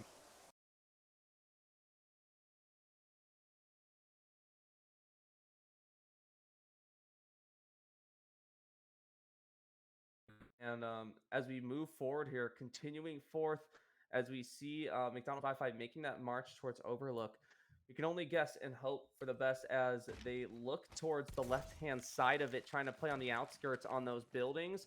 you know, probably a smart play here. They are going to have to play a lot closer here as this zone will start to close in 40 seconds. They get a big break on one to finish off Moises, and that's going to be a 2v2 situation as Oslab gets returned, and that's going to be a break on their Wraith, but it's going to make it a 1v2. So if he can make it count here, it's all up to Flushsand to hold it down, as it's going to be a break on him. They know where he is. Valk is going to be taking him down, and it's the Redwoods here getting revenge here on McDonald's Wi-Fi. And here we go. They were not able to root them out of their nest before when they were sitting on top of the rock, but now they've managed to take down the reigning champions. But a different squad has approached, as they're going to be taking another fight here. But as we move away, we see Cup Esports with good old Coach Llewellyn just moving around over here. But as we go switch back, here's the fight once again as we go back to Cup Esports. We are going to see how it happens here shortly. You know, looks like Harvester is free pickings all the way. Redwoods are finding themselves a moment of peace right before they get into this fight. They got the Seer ult to play, so Moises has that information on them, but they get a chance to break it right after that. So now they're just going to get themselves looted up, try to play that high ground, make sure that they don't get caught inside, because as you know, playing Valkyrie, you have to be an outdoor character in order to use really any utility at all. So let's see as they go ahead, take advantage, and go for the rotation. They get a knock on one, getting that trade. As they get a break on one, getting the knock. Now it's all up to Bloodwood, and Maverick is now taken out on their home turf here, all the way in Overlook. They were one of the teams that tried to make their way here very early on, and now they are taken out. Redwoods making a huge, huge game out of this, finding themselves 2 squad wipes against these teams, playing the outskirts of zone. This is a very good look for this team right now. And this is exactly what you want to see for them in this third game here, with just being able to not only take in the champion, but start racking up those kill points. And that's going to feel great for them. But now we see SRC are just taking some pot shots at another team member, as the Rampart has come out here for them. So I think that's the first time we're seeing Rampart being picked here. So a nice, fun little addition to the mix of legends that we're getting. We'll have to see if they can make some big plays with Sheila here, but right now it looks like it's going to be Wolfpack also just sitting right now on the Geyser, making the most of their time here. But taking a look at the map top left, you notice that the teams who were much more coalesced are now spreading out a little bit, so not too much crazy action happening right now. We'll have to wait until that zone closes before any more big plays happen, as some of these teams are just locking it down right now. Yep, and as you mentioned before, a lot of these teams are playing spread out of zone even, and this is knowledge that they know as well. They know what's going to be coming shortly, so it's really dependent on who's going to be playing outskirts, who's going to be playing on those inner buildings, which is going to be the final zone around there, probably a little bit north, as I imagine. But having that Rampart in an open field is a very tactical play. It's very smart, especially if you're going to be pulling against those buildings where you don't really have much coverage as a natural player. You know, you're cranking 90s as a Rampart when you have an open field, you know, so you are chilling and your team is going to be loving you, because as you know, Rampart just got a buff, giving her shields 500 health, and it makes her a much utilized character, and a comp you pretty much wouldn't see except for in Stormpoint as of recent, that is a potential that we could be seeing, since we're seeing Rampart here, is Newcastle played instead of Gibby. It gives them a fast res with a shield, and as well, that ultimate is really, really handy in outside zones. Yeah, and as you're just talking about all this great info about the game, I just can't help but take a look at the fact that the Wiggles have that meta comp I mentioned earlier of the Caustic Gibby and the Valk, so it does rear its head here. They were probably running it before, but we really didn't get too much time to see what they were doing, as it looks like they are the team just taking these pot shots right now by the Rampart team by the Shotgun. And now we take a look at the Grease Police, who, you know, they can't, you know, live up to their name and be the judiciary reign on the McDonald's Wi-Fi team, but it looks like they're taking a different fight of their own, as I think this is the Redwoods who they've spotted here. So Redwoods making that rotation towards that cave as Gibby plays their bubble. They are just trying their best to try to hold them out, and that's going to be a really good stun here on that Q, as it's going to be getting notifications on 2 of them. So that scan is going to be holding them back. It's going to make them feel a little nervous. And 15 seconds more, if they can just hold him on, he still got that heartbeat. And look at Space Cow playing really far back, making sure he doesn't get seen. And they do a great job at waiting for Seer to hold out, play that ultimate. Now they have complete sight of where they are, and this is where Seer is utilized the best. Having sight on every single player. One knock made, and that's a full wipe on that team. Very good plays. And that is a really good squad wipe. However, what's happening right now is they're taking so much damage from this zone that is deadly, which I think means Space Cow, who went down, is not going to be able to make it to the ring, and it's going to have to be picked up by his team here. So it looks like if you look, Moises has that redeploy. He has that mobile respawn banner, so that it's really good to have that beacon on hand, and it'll make a big play because look, Nilky is playing separate. He's going to be able to get that. He's even going to be able to play meds and rotate if he wanted to, but he's just not going to risk it. He's going to take as least damage as possible so he can play with Nilky and go for this rotation. Because I think once they get this med kit off, once they're healed up, they're going to go for a Valkyl out of here. Definitely sounds like the best course of action. Here we go. Ooh. It's going to be Moses. No, are they playing it here? Yeah, they're playing it here so he can get his stuff. Yep. All right, wonderful.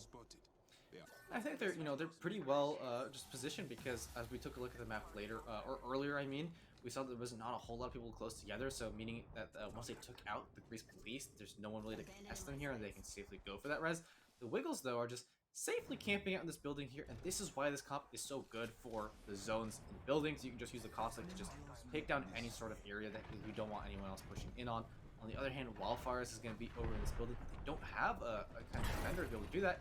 And so below them, it's going to be the Sheila team here with Rampart, who have started to set up underneath them to get into zone here. And this is where things start to get a little hectic when you have multiple teams layering on top of each other. Kind of just playing for peace until they have to play each other against zone. So I think they're just going to live as neighbors for the time being. One below, right up, one above, a team across. And then remember, you got Redwoods who are still playing that cave side as they got the mobile respawn. So with 6 squads remaining, they have shield swaps. They're playing indoors.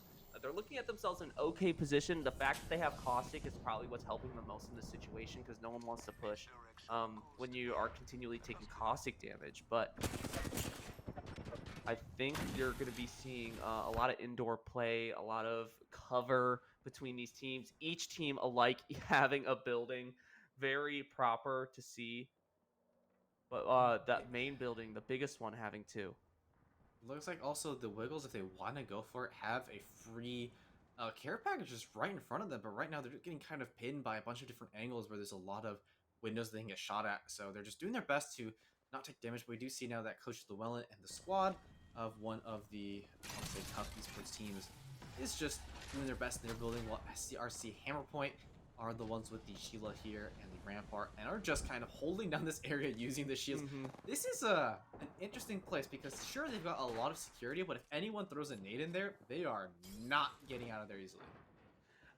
Yeah, they are looking at themselves at a lot of trouble if they were to find nades coming their way. But if anyone would want their loot, if anyone wants to try to push them, they're not going to have themselves any ease. Unless there is a crypto among us, which I'm pretty sure there's not. Among us? I don't think there is one among us right now. It looks like the last couple squads here remaining. In total, 6 of them are just standardized minus the Rampart that we saw. And I think there is a fuse hanging around here somewhere. I did see the fuse grenade come out at one point, but we'll have to see what they decide to do, because I think the roof got put down by Mayborn, if I heard that correctly. So maybe they're trying to reposition. Actually, no. I swear I heard her use something. It's her. They're taunting. Okay, that's what that is. Yeah. It's like I heard Rift Energy. Nope, it's just a taunt. Now here you go. Look at that. They are just camped out. This is some Fortnite play if I've ever seen it in my life before. You're about to get down. 10 kills on the board right now. Are they going to wipe out Tomato Town? We'll have to find out. They're dropping tilted. Don't you mind. Give me the chug splash. I'm pushing.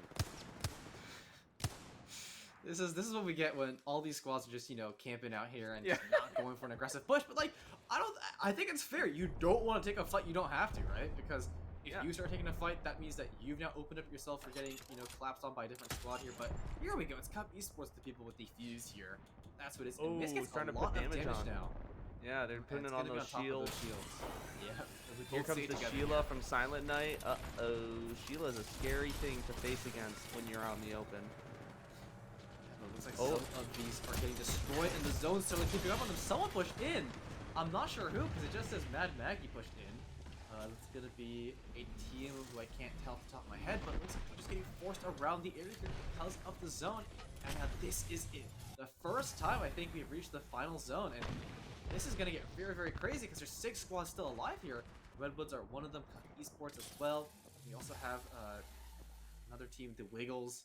There's so many squads still alive in the final zone, and this is what a real competitive Apex looks like. And what I mean by that is the fact that you have like most of the lobby still alive at the last zone.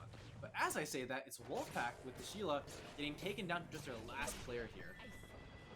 so the Mad Maggie getting knocked, Hishu being the solo Valk having to rat on the corner of zone.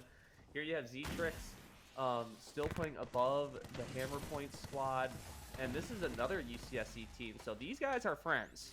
They have definitely hung out with each other before. So it's funny that they're both kind of playing on top of each other. Because once they realize if they end up facing each other, that they were playing with each other all the time. And look at this. Now there are 2 squads, both covering 2 buildings. So 4 squads are going to be taking the area And of here most. we You got go. Redwoods playing on the outer hand of 1, and you got Space Cow going for that push on Moises. And looks So like now Space you Cat got a just tried to go hold. in but left immediately. So you got Hammer Points now playing outside of that zone. They are officially finding themselves a new position, trying to get as much coverage as possible right on this outside as the Gibby ult is played right on that outside building now. So this is where a team could potentially get knocked if they're playing it smart. Here comes the Seer ult as well. Another Gibby ult. These teams were holding it, and there you go, Hishu. The solo Valk getting taken out, making it 5 squads now remaining. Here comes Silent Knight trying to get some loot before the zone closes. Not going to take damage. A big push with the Sheila. There is a knock on 1, but they are getting fought from behind. Here comes Mayborn here getting the finish on the Wiggles, making it 4 squads. But that Caustic ult still doing a lot of damage. He is just going to have to walk this slowly as it's 3 scores. Cup Esports eliminated. Final 3. Let's see who takes it down. This is where things are going to start crazy. The Gibby ult was already popped here, but the Redwoods are going to start pushing in on one of the squads here. A lot of damage going down. One shield's already been cracked, but it looks like the Redwoods are the ones winning out on the trades here right now, but any shields have not gone through. It's going to be Why So Trippy eliminating one of the SRC members here. Terror points left to just Mayborn, and that's going to be just 2 squads left alive as the champions already pushed out. And Redwoods from hiding from behind all the way into this middle zone here. We're able to play that excellently with enough squad wipes on the board, make them our champions for Game 3. And there is that beautiful pan to finish it off there. The UCSC Redwoods bringing home a win here for the night here. The last one on World's Edge. What a play from them. Congratulations, Redwoods. You've played it well. And honestly, holding that down, if you knew though, they was holding it from the get-go. They got those 2 squad wipes really early on. They got to play outer zone and really just stayed out of the fights until they needed to. So very well done from the Redwood squad as well. We saw Cup Esports playing that very vividly, and especially Hushi, that solo Valk, just playing their life. Very good plays here on that end zone. Yeah, we had also the Wiggles, which were holding down that building for I want to say over half of the game, or even just like most of that entire kind of like last 2 zones, were able to hold that building up until they got started pushed around by a bunch of different teams. We saw that, Sheila, once the caustic stuff isn't there and there's no door, she just started mowing into their armor and health, and were able to take out a lot of the Wiggle squad. So SRC, if I'm not mistaken, was kind of the main reason why that squad went down. But in the end, we have to give credit to the fact that Redwoods have pulled out the victory. And if I'm not mistaken, I think they were the ones to also eliminate McDonald's at the very beginning. Am I right? Yeah, they got revenge. That was one of those 2 squad wipes they Mm-hmm. got in the beginning, was taking out McDonald's Wi-Fi to bring them down And to the 10th Grease Police. place. So they got the colluders right Yeah, there. yeah. So they took them all down, and they gave themselves a plentiful win. Being able to pretty much take down all of the competition in that final World's Edge map gives you a really good placement here as you go into these final 3 games. So I'm excited to see what they have else to offer here as we switch maps. We're going to go with different play styles. You're going to see different comps, different metas.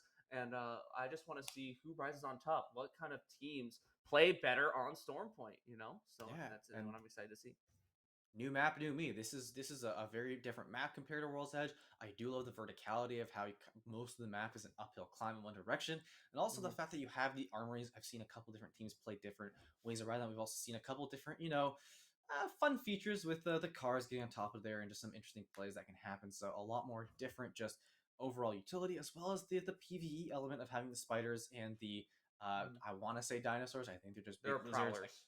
prowlers. That's what they are. Yep. Like, that's their names. Like, Yeah. are they like just big lizards technically, or So I hmm. think they're a mesh here. We can definitely get a say on what Do they you want to are. fact check for us? All right, Yeah. but So what I'm I'm getting pretty at is sure. that Continue, a sorry. lot more just different mechanics that these teams have to play, especially also the smart loot that's available. So we're going to see a lot more loot available to these players, and we'll have to see how that exactly plays out and just what kind of comps they want to go for. Now, have you got Mhm. the end all be all of what exactly prowlers are? Yeah, so the Prowler is officially known as a medium-sized lion-like creature believed to be native to the planet Leviathan that can now be found on various planets throughout the frontier and the Outlands. So, and Okay. this is by lore, so this is canonical. Um, Caustic says that what triggers these prowlers is the scent of meat. So, if you guys are ever in the den here on Storm Point, make sure you look out for those prowlers because trust me, if you're out of zone and you are fighting for your life, those things will be there to ruin your day. I promise. Oh, for sure. All right. Now, is there But anything else we want to wrap up about this last game? Maybe, well, definitely we'll take a look at the overall points because with mhm, McDonald's going out so early, that means they didn't gain a lot on their lead. And here we go. Thank you very much. Powered by Tiebreak. Right here, we see the overall results of this last game here with Redwoods taking in first and Wildfires, both UC schools taking up the top two spots, followed by mhm. Hammerpoint Cup, the Wiggles, Wolfpack, Grease Police, Maverick Gaming, and then we do see that McDonald's Wi-Fi and Internet Gaming very, very low there. But Rutgers U placing higher than they have before, so definitely some Mhm. upticks and a couple of downticks here. But a nice 17 kills means that the Redwoods have kind of mirrored that game one performance of McDonald's Wi-Fi and gotten themselves a nice cozy 29 points. Yeah, and as well, you got the UCSC Wildfires as well, picking up 19 points with 10 kills, and UCSC Wolfpack as well, picking up a sixth place position. So the UCSC is really making a name for themselves here on World's Edge to start it off, and you love to see SRC Hammer Points being the third place team after having such a tremendous play underneath that building, holding as Rampart. So really good games to you guys here on World's Edge, and it's very nice to see us being back in the classic game mode again. Oh, why, of course. You gotta love it. Now, we'll also take a look at that overall group standing in just a second to see, kind of where this points stack up. But I've got to expect that just with the lead they've got, McDonald's Wi-Fi is Mm, still happily in first right now. Nothing too big to worry about, but this is the halfway point. We've done half of mm, our games. We've got three more to go. So still a lot of points that can be earned for the squad members. And here we go. We see that they were able to get 1 point here. So they do, or sorry, they got more than 1 point because they have mm. 3 kills. So I think that was 4 points or five, one of those, and now they're up to 70. But we Yeah, see the so they Redwoods got have now a inked their three way into stack second here here. for sure. Sorry for interrupting. They got 3 kills All good. last game before Mm-hmm. they got wiped. Um, This Yeah, with that being looks said, you got McDonald's Wi-Fi playing really well. Redwoods garnering, picking up past Inner Nerds as they got eliminated twice early now. Now, my biggest thing is with the Grease Police on their way, Wildfire's Hammer Points making their approach as well with kills, right? If you see, Maverick was looking really nice in fourth place, and they already dropped three based off of kills alone. So, just one more note, guys, make sure you're playing for kills early on and then play for that position later game. It'll truly benefit you, I promise. so I was taking a look at why I felt like those points were a little weird. It's because I think in game two something must have happened. The Redwoods were not properly registered, so their points from that game looks like were not tallied. Mm-hmm. That's why we saw in game one they did in fact earn 0 points. They didn't get a kill. They didn't place high enough. But in game two they were for sure in that top five. But Mm-hmm. it looks like I think we also saw on the stream that they were named team one. That may have caused an issue there. So that's why they don't have as many points as I expected them to. But still, with that victory, they are put into the second place position. So position wise, they're correct, but they are missing a couple points there. And trailing right behind them is Inner Nerd, who's just been able to get a lot of good points, but haven't had that stand up performance that we saw from them on game one. And maybe in game three or game four, excuse me, we'll see Inner Nerds being able to finally pick it back up after not being able to really shine. I think you mentioned that they were the previous victors. Is that correct? Yeah, so it was going to be Internerds Gaming picking up that win right off the rip, right in the beginning. So yeah, So yeah, so I'm excited to see what these teams decide to do. But I think that's all for game three. Any other yeah. points you have for us? No, except make sure you guys are staying hydrated. Make sure you guys are taking your breaks because we are going to be taking a break as well. We'll be back shortly. So make sure you guys get yourselves back in your seats. Get ready for game 4 as we go ahead and switch on over to Storm Point. And yeah, we'll make sure you guys see you then. And it's been Ninja Darius, and Conwar. Make sure you guys give us some love on Twitter. If you are on Twitch as well, we'll get that back to that in the end of the day. So with that being said, we'll see you guys shortly for Storm Point.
And welcome back, my funky friends. Ninja Darius and I just had a quick discussion whether is a hot dog a sandwich? Huh? Huh? I think it Huh? personally is. But with that being said, I just want to let you guys know that we are headed into Storm Point now here for our day one tournament. This is what we've been doing due to the new split here for Apex Legends. As you guys know, the entire first split was designated to just Storm Point gameplay, but with the second split now in full effect, we are now going to be playing 3 World's Edge and 3 Storm Point. So this is the latter half of that tournament. And right away, we have started and we got ourselves a fight on Mills. Here you have the UCSC Wolfpack taking big shots here to take out Hishu and Redinator. So it's going to be Sleepy here going for that push as you got the Wolfpack trying their best to hold on to that fight. Let's see here as we continue forward here, looking at those plays. And you got our first team getting eliminated, and it's going to be the Wolfpack as Rutgers Uni now are going to be trying to play for as much loot as possible. And yeah, they get the first wipe. So that is going to be Rutgers here playing very steadily here on Mills. A very contested spot, might I add, as well, because there is just so much around it that you can rotate to, and it gives you a lot of mobility as a team. Yeah, and they're doing really well so far. We've seen Rutgers go up pretty early in the last couple games, but now they've gotten a squad wipe to their name. But I think they're fighting. Yep, it's going to be Cup White, who's another team who's over here. So they were able to get their first victory here against one squad, but can they get a second? As Cup White looks to be closing in on just a little bit on the loot here and getting closer and closer to this team. But as we take a look at the map right now, we do see that the ring has decided that it's going to be a south side ring today with a very big spread of teams. It looks like pretty much the only kind of action we're getting is here on the mill. All the other squads are pretty far out, so we'll have to see if Sleepy is able to do anything else here as is doing his best with his squad here to make something happen. And something to note as well, this zone is probably going to be pulling towards Barometer and Antenna. So those two spots are really open-fielded POIs. So you got teams like McDonald's Wi-Fi closing in from Sino Cave. They're probably going to have a really good opportunity in that early KP and then zone. So they're looking to be in a really good position. But other teams like Internerds, they're going to be all the way out towards wall. So it could be a challenge. But here is Cup White getting knocks from Sleepy from Rutgers University. Now you got Tag now getting knocked, making it not even, being the last one alive for his team. And Rutgers already looking strong here on Storm Point, a different outlier team. One would say an underdog here because this is a complete change of pace. This is a team that you know has been practicing here on Storm Point for a long time because this is the first map that I feel like for a lot of teams who are starting to play competitively have figured out rotations, have figured out good landing POIs, who are actually playing for every single aspect of this game. You know, for a lot of maps like World's Edge, Kings Canyon, a lot of the early ranked was coordinated towards pros learning and not towards the major player base. But a lot of these people right here who are really trying to make a name for themselves have been practicing hard. And as you can see, Internerds is doing my rotation currently, which is playing from wall, going down to wall into armory, and that is such good loot for them. So even if they're playing, and look at this, a completely different switch up from Internerds from World's Edge to Stormpoint, playing much more positional characters. They're switching to Gibby and Caustic and Weta. So this is playing Valkyrie. This is just Here is the real meta comp. Yeah, it's real a completely meta comp new here. comp. You know, these teams are know different strategies for different maps, and as you can see, you can tell who plays better on which. You know, with there being so much distance, if you can hold a building, that can prove to be more valuable if there's less space to be acquitted for when you have players like Caustic to hold that for you. You know, that's why I feel like Watson is going to be a major player here in Stormpoint, as well as Caustic, as well as Seer, as well as all these players who know how to play for position. These are definitely great players, but we have to ask the question now: like, are they able to get that that perfect on the armory where they're able to get the gold loot from the very middle? We'll have to see, but they do know that someone is here waiting for them. I think we just missed the explosion there, so we don't get to see it, but here we go. It's gonna be actually a different squad, a different armory. It's gonna be UC Wildfire fighting against the squad who's on top of them, and they go to take the fight, and they're actually able to make a nice move out here. how will the rest of this fight go, as actually Koi was not able to make it out. Already taken down by the team by Slab. It's McDonald's Wi-Fi. One of them does go down, so it's going to be a 2-on-2 right now. And some of them are inside the armory, it looks like, trying to take this out. Wildfire trying their best right now with the PK shot. Big as I say shot that with one the finally PK. connects, but down goes four-man Citrix, and that's going to be it.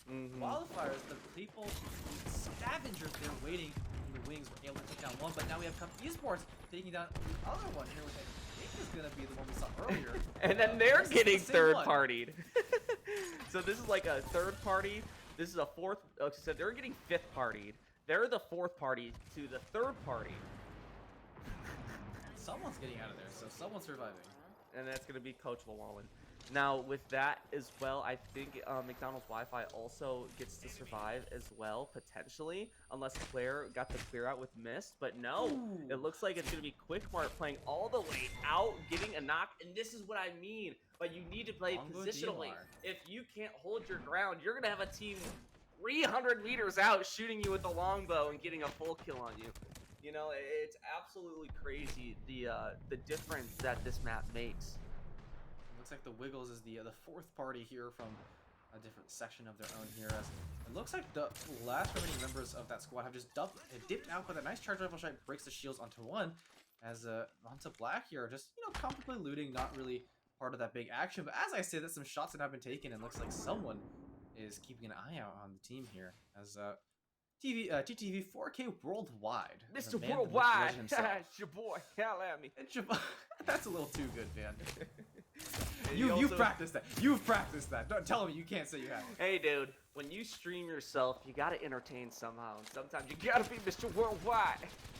All right. Anyway. As I'm talking about the team, looks like Internar has been the one to sneak up on Vonta Black here and takes them out. So I'm not sure if this was the same team that Vonta Black saw before up on the bridge. So maybe Internar Gaming might have a second squad that they're going to be going for here very soon. But it looks like the Wiggles have just gone out here. Can you remind me what is the name of this area? It's got to be like docks or something. This is Fish Farms. Fish Farms, thank you. Fish Farms, a dastardly place, might I add. As you can Truly see, dastardly. This is a perfect representation of what the Midwest is.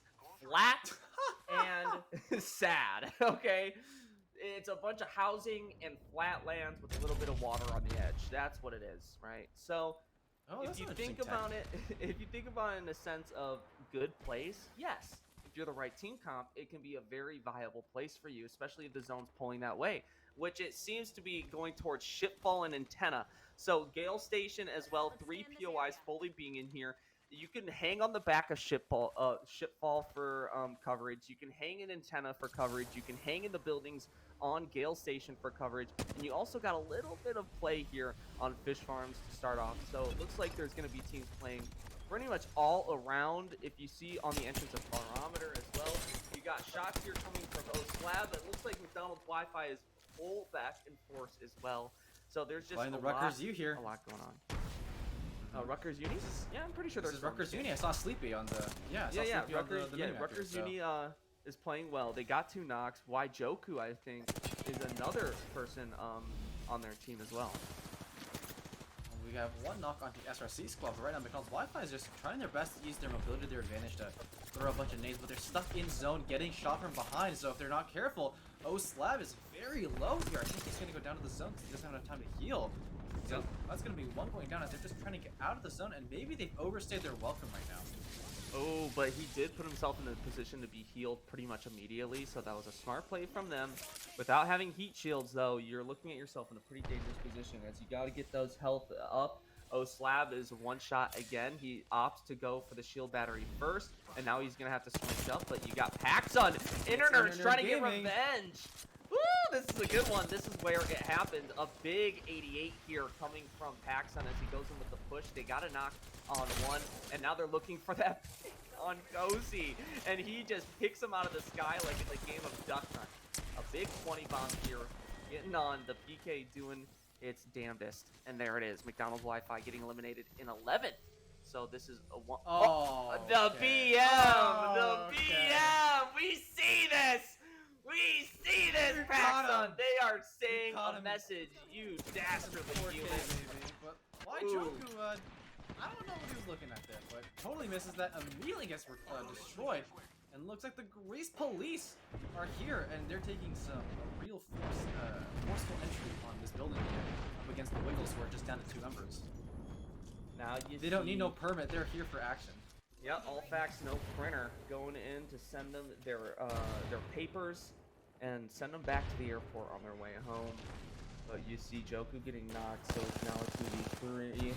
Homura not having a lot of health, now officially one shot, but a knockback here from Trippy while maintaining most of their health, so it's now a 2v2. Giving their Gibby a little bit of time to heal. Let's see if Misplays goes for the push here, as you got Wrecked going for the bubble res, so it's going to be a disadvantage yet again. Now, I don't know what Homura's doing, but they need to be playing a lot more efficiently with their heals if they want to be able to make a play here, because now they are just going to converge. If Trippy can't get this bat off, I'm not sure what's going to happen.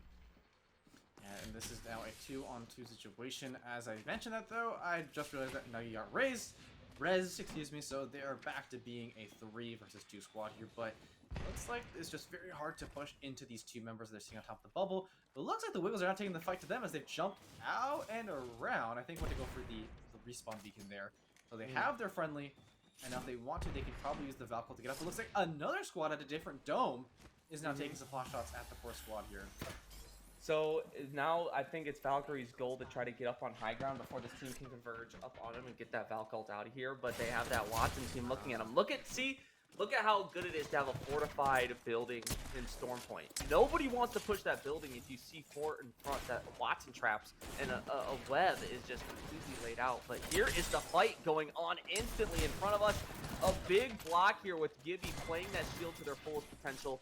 And then you got Nuggy and Dusk to get the finish. As Dusk actually steals one of those kills on a home run, by the way. Yeah, so the Hammerpoint squad is sitting here, Dusk with some well-placed spell check shots, steals one of the kills from the Grease Police here. The Grease Police are now able to loot that squad there and it can stay kind of happy now, but we have to see as we take a look at the nice scoreboard off the top left. We notice that Inner Gaming right now have 8 kills to their name, so at least, 3 squads there.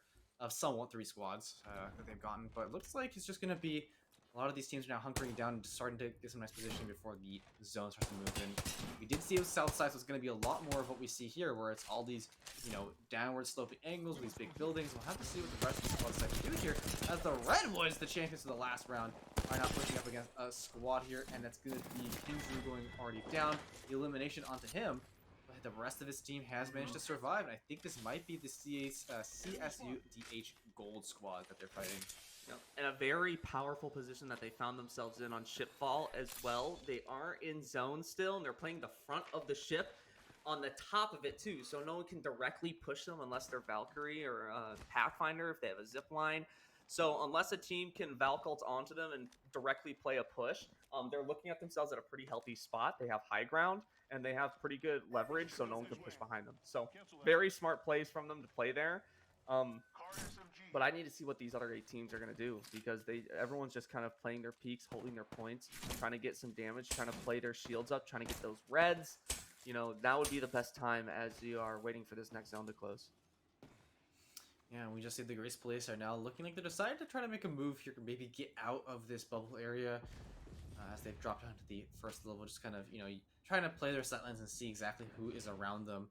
But it's just going to be SRC for just holding down the other bubble and really preventing it from going anywhere, as we see the Redwoods now sitting in this cool positioning you mentioned earlier of the downshift, just doing some pot shots onto an enemy that they saw out in the distance. So a whole lot of big action happening right now. Looks like these squads are just hunkering down and holding it out, but sounds like someone's been spotted over there at the very edge of the zone. Maybe the final member here of the CSU EH team. And I believe the Inner Nerds right now are going to be ulting onto back Shipfall. So it's going to be Redwoods trying to contest it against. This is Inner Nerds right here playing separate. And they are going to be pushing up forward, trying to see if they can get a hold on this building. And they do find one inside. And if they can just clear it out instantly, then they're looking at themselves at a free feed. It is going to be SGG by, it looks like the Grease Police. Grease Police, yes. We'll take him out as we see Nuggy and Rectemporium get the kills there. So it's going to be another squad going down here. But in total, 8 squads are now alive. Inner Nerd, though, look to be the champion squad in terms of loot right now, as they have all Apex level shields here. That legend, red level. I forget what legend, rank it is. I think legendary is the yellow one, right? So the ranks that we have right now, you start with rookie, you go bronze, silver, gold, Oh, I'm talking about platinum. the level of items because like the Oh red yeah, is it's like legendary. Yeah. legendary. Okay, that is And then legendary. there's like heirlooms. You get heirloom shards. That's like I don't know about the heirlooms, but that's what like the red usually is. So like I usually just call it so the apex shields, but yeah. I don't, cause I call them red weapons, truthfully. And Just remember how I red, said yeah. when you play edge of zone, when you play on the outside, this is where things get sad. This is where you definitely are in poverty, and you're just trying to play as healthy as possible when you can't get peaks. Man, They're unfortunately playing for the Coyotes. Valkyrie's shield. They're about to get eliminated Yeah. though. If Meth doesn't get some heals right now, it's about to be really looking bad for them. They get a free peek on the right side, but Meth is going to get eliminated. The Coyotes tried to play on the outside, but they got peeked by two different squads. It was just very unfortunate for them. And Just now you not got great UC, positions. CSUDH Gold going to be Val ulting away, trying to get that reposition off right now. And let's see where they're going to be headed. Yeah, but it looks like it's going to be the Redwoods who are just in full control of the zone right now, right where it's going to end up at least. But it looks like Nerd Gaming, I think, have pushed through the down ship here is what the Redwoods are trying to look at. But it's going to be just the last member alive is Quickmart here, just doing his best to hold that first team against some placements. They are able to at least have one kill on the board, so they'll get some points there. But it looks like as we're talking Cup Esports, I think that's Nerd that they found here and just shooting off the wonderful fuse grenade utility. Mm-hmm. And Mist here coming with those sentinel shots, trying to get some damage, but right behind him, he gets a peek. It's gonna be Inner Nerds here that are actually the ones playing behind. Very sneaky here as they get the finish on one. Now they're gonna play this position on this team and get some shots as they wait to see if they push and potentially find themselves another cup. Not looking too well as it's gonna be Claire and Leon as the last man. Playing in between two squads, getting sandwiched, and they are now eliminated.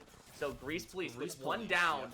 Yeah. Nuggy is looking to play in poverty as he is one shot from death. Misplays, trying to get a bat off. They get the knock, and it looks like they know exactly where Nuggy is to get the finish.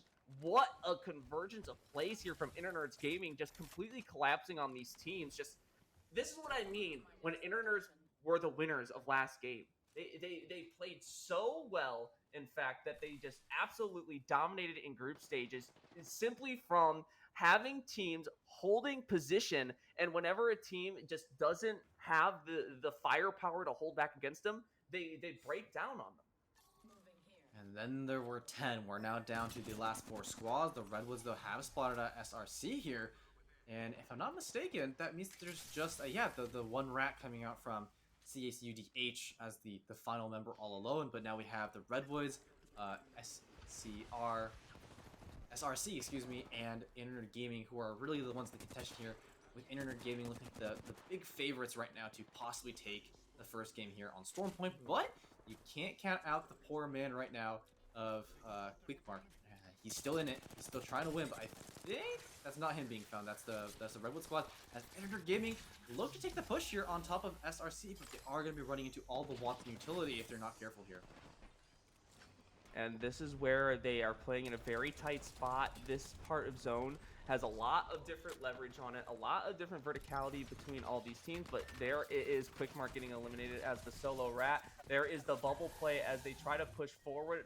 Adavant trying to get the bat off, but Moises is holding him off. Redwoods here as one of those final 3 against Inner Nerds. These two have faced each other before in the spring series, and this is where they come ahead for the summer. This will say who has moved forward the most, who has improved the most in these 3 months.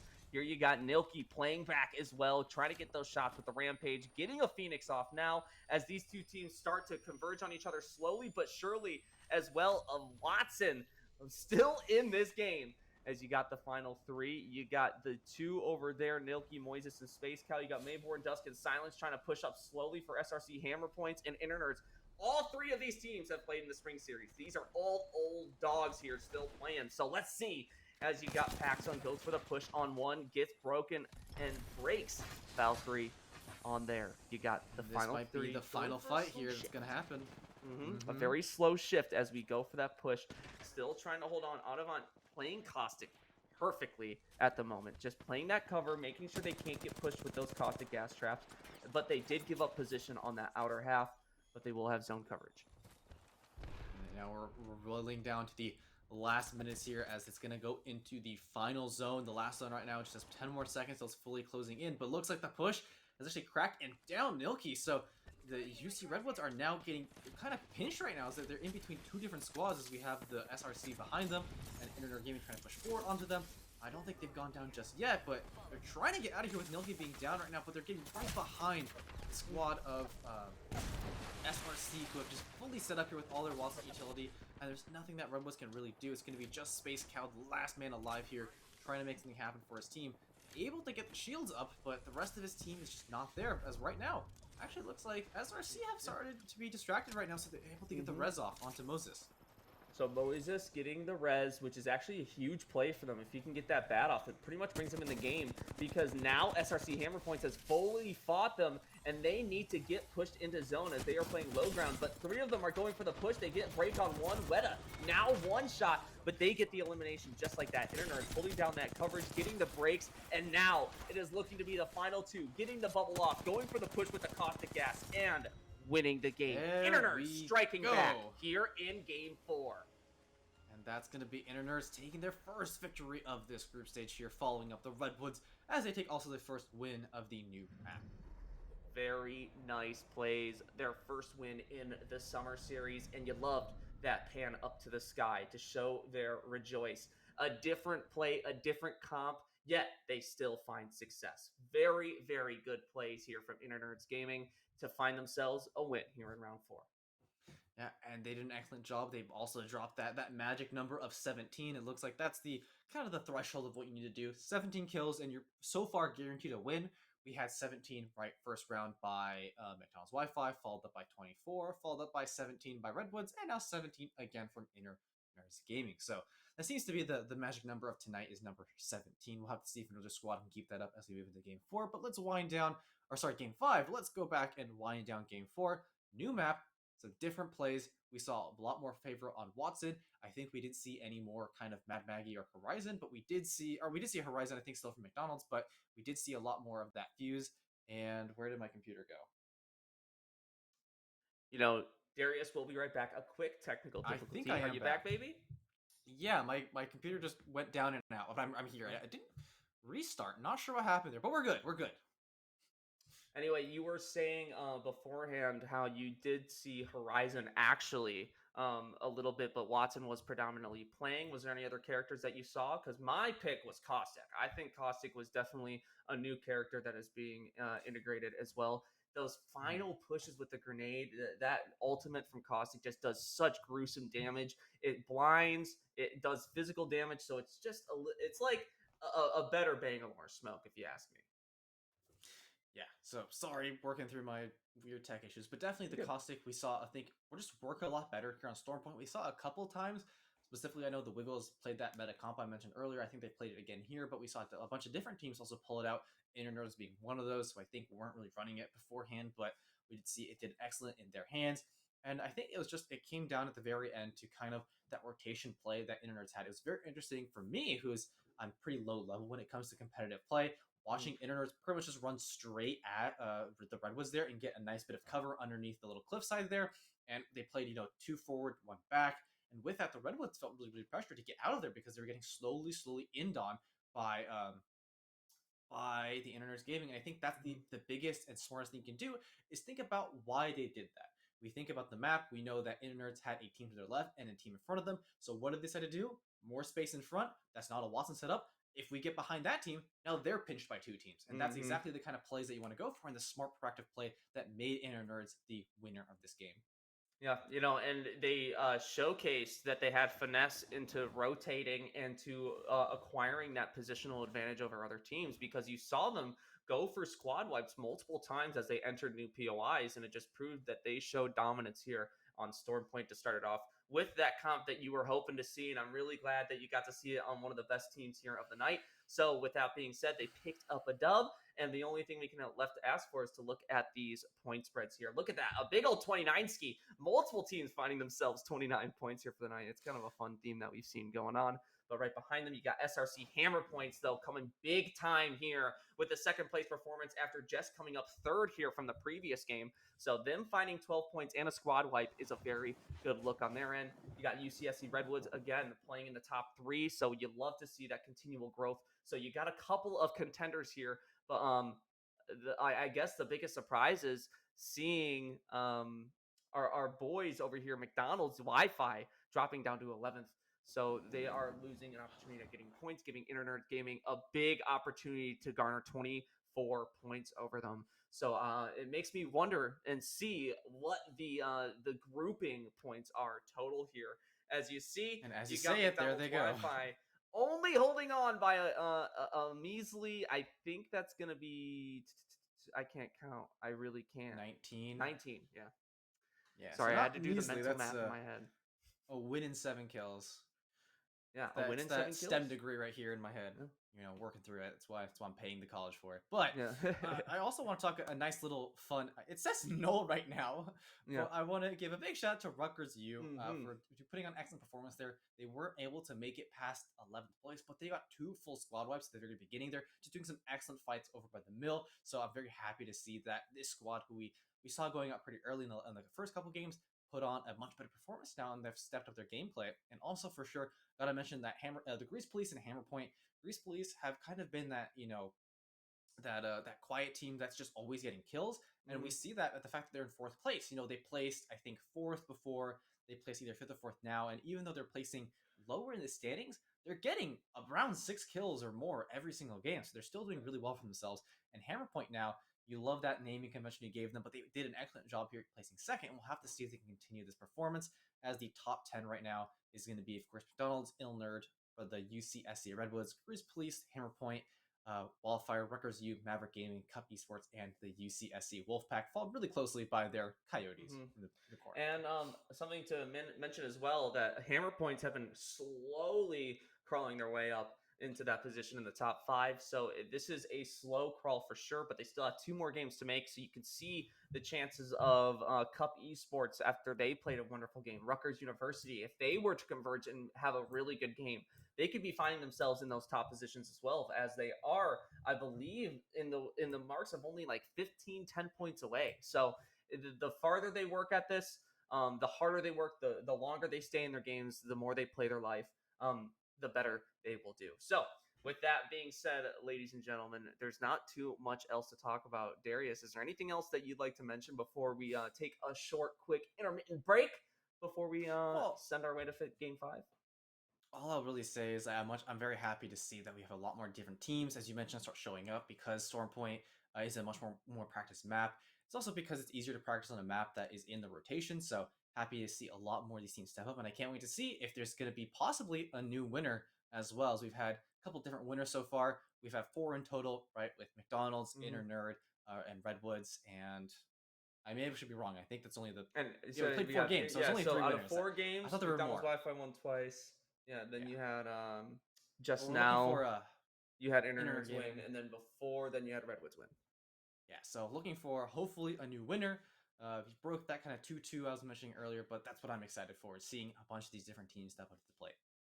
All right. Well, with that being said, Darius and moi will be back very shortly. So now is a good time to take your break. We'll be back in a short 5 minutes. So we'll see you then, and we'll see you for Game 5. Peace.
And we're And back. welcome back, my funky friends. We missed you, and we are ready here for game five.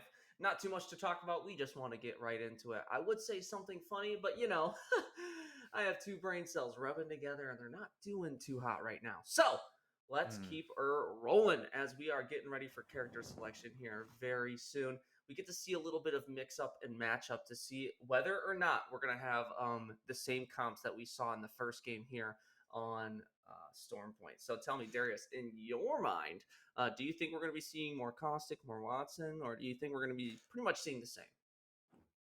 I think that this is going to be our second to last game of the night, so we might see a little bit of a change up. Maybe some teams might bring out more Watson, but I think the overall pick level of Caustic is going to stay the same. Instead, I was going to ask you actually, what do you think about a Newcastle pick maybe coming out? Because this is the first game that this group has played on Storm Point tonight, so maybe now that they've played that first game, they'll decide that they want some more cover and go for the Newcastle instead of the Gibby. But Mm-hmm. that's kind of my guess. Of maybe we'll see at least one team run the Newcastle. I'm hoping we'll get to see one before the end of the night, but that's what I'm thinking. But what about in your opinion?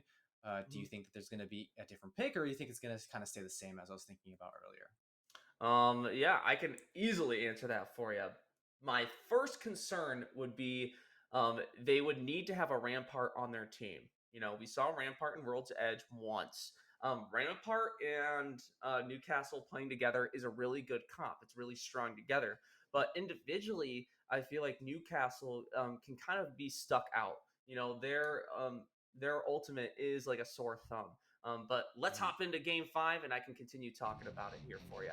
Um, perfect. Good to see the as we're drops here. dropping, we see these teams, but yeah, Newcastle is just one of those characters that you need to be playing in a very specific location to really have the best advantages for them. And I don't think that's fully established yet. So, like you see, now that it's been 3 seasons since Seer came out, and now he's finally being integrated, I feel like it's just going to be a little bit of time before people start to fully play Newcastle. And as we talk about the drops, it looks like most of these teams have drops to not contest this round.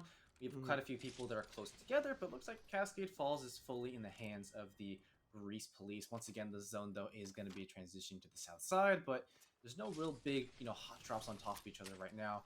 Nice, I think, just an immediate gold light ammo magazine there coming in for Readinator, but as I say, there weren't any hot drops. There was the close proximity here of the Wolfpack and one other team inside the Down Beast, and already Readinator has taken some pot shots, but not able to connect anything. Yeah, being in Down Beast really kind of changes the game here. It kind of, I think being a new POI, there is a lot of gold weapons here. There's at least 15 pills here and 4 buildings to loot from. So with so much space, yet it being such a condensed map at the same time, if you get what I mean, there's more levels to it. You have the inside of the beast, you have the outside rim, you have the perimeter, you have the jump pad, you have buildings, you have rotation. It allows multiple teams to exist here without having to find each other immediately. So, like for instance, if Wolfpack really decided they wanted to take this fight, which they probably should if they want that early KP, if they find themselves in trouble, they can go ahead and play back. Here is Vanta Black, one of the teams that has been finding themselves in the most trouble here for tonight. Have an opportunity to really make a big play and begin their march here in the night. Yeah, we'll have to see if Ganta Black is able to make something with that fight there if they decide to go on the team that is by them. But we get another quick peek. It looks like it seems the zone is favoring Super South once again. However, this time, actually, it is going to be near the same spot, just not as far back as it was last time, as we see the downshift over there. So we'll have to see exactly where the zone's going to go, but it seems to be a little bit of a repeat right now from last game, which I'm not too happy about. Would have wished to see a different, zone, but if I'm not mistaken, the zone's algorithm is really kind of based on, where the teams are Mhm. furthest away from and then tries to draw them towards there. So a lot of these teams staying on the outskirts of the map, you're likely to see the zone start going south. Yeah, and it's pretty much in the exact same location too. So, with that being said, if these teams aren't really playing their scans properly, if they're not going for that early zone, unlike HubSport Esports here, now they can make these plays to start looting and finding out where they want to play positionally early on. Um, as I'm saying it now, they're going to get contested here right off the rip after Armory. So So again, another Something to party in the add here armory. as well. They added a new update to these armories. I'm like 50% sure on this. You actually don't get a gold spawn drop anymore. You just have two levels. You either get the gold drop, which gives you all 4 pills, or you get a purple drop, which gives you less good loot at all 4. And then there's a third one that's like the lowest one if you have like 2 people in the actual drop that only gives you 3 pills. Okay. Well, right now it looks like it's going to be yes, UDH gold, or we're going to try to contest this drop right now. But they don't have, the vehicle that you've seen people use to block before. I'm not sure. You would know better than me. Have they changed it so you can't put the vehicles up on here, or is that still a possibility? No, it's not. They patched that, but something that they did switch is now they have a wraith portal that you can place there that can trap them. So that's like Hmm. the new wave that people are sending. But since they don't have too much of a opportunity to trap them, they are saying nay, and they decide to go away from them. So yeah, as you mentioned, it looks like they've just decided to not go for this fight and instead have backed off, which just gives Cups Esports the perfect amount of time to just keep looting and kind of make some final decisions on what they want to do. While the gold team over here are just running away to the closer over to fish farms right now. But on the other side, we have the Redwoods who are right near the downshift, and they are very happy with their loot. But it looks like there's going to be some stuff happening here as we're going to have to actually restart due to some packet loss issues. Yep. So with that being said, if it's a majority for most, they will play the call to make it reset. And good thing they did it now rather than later. I don't think there was too much loss from any of those teams. So if anything, the kills that will be taken back, it's not too much of a loss. So I'm sorry to the teams if you did make a play there and you were having a good start. We apologize sincerely. This is EA simply and foremost. Please Mhm. respawn, do your best. We know you can do it. We're begging you. We love your game. We like playing your game, and we do so much as to make companies around your game to offer play for people who love your All game. right, now let So me please. make this a little general, okay? So, when it comes to things like servers, do you think it's more on the developers or the publishers? mm, I really No, think no it's publisher in based. specific right now. Yeah, I think it's depending off on the publishers if they are the ones who get own said the developers. servers. Like if they're the people who are the people that find the servers to work with, they're the ones that Yeah. develop it. But So I yeah, you mean, can blame we're Respawn saying for having we're bad not the coding on the professionals. net You code. guys are, right? Yeah, We're the ones that like to talk and cast your game. We hope that you can be the ones that do it. But that's true. we're That's getting true. told from our back production team that we're going to be taking just a few short minutes to get this fixed. We are, again, sorry for the inconvenience and the technical difficulties.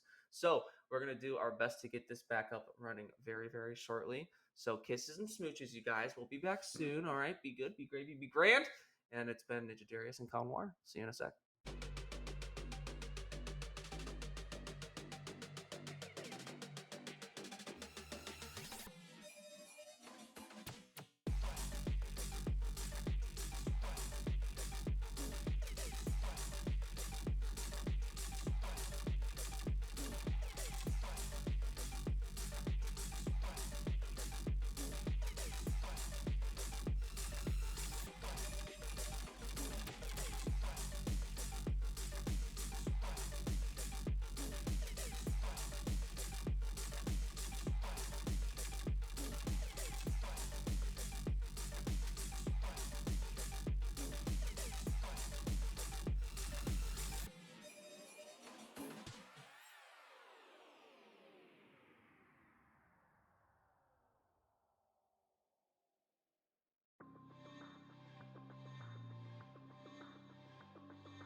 Sincerest apologies, my friends, but we are back in action here to give you guys game 5. We had a little bit of a packet loss issue here that made us reset the lobby just to ensure that our players have an equal and fair match ahead of them. So we are about to hop into this game pretty much immediately, and we are underway. So we're going to have the same drop spots as you saw before, guys.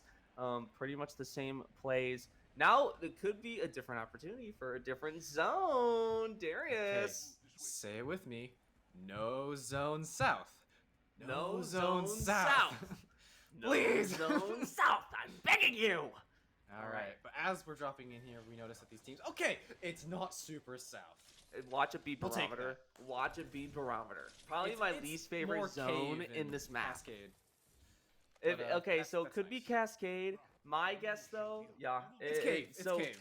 Sino Okay, Cave is that's some cool really plays. interesting, actually, because you can play so much coverage on this back half on the by the buildings because those buildings are in zone. You got the back choke point in zone. You have the actual cave in zone. You have armory in zone. You have mill in zone.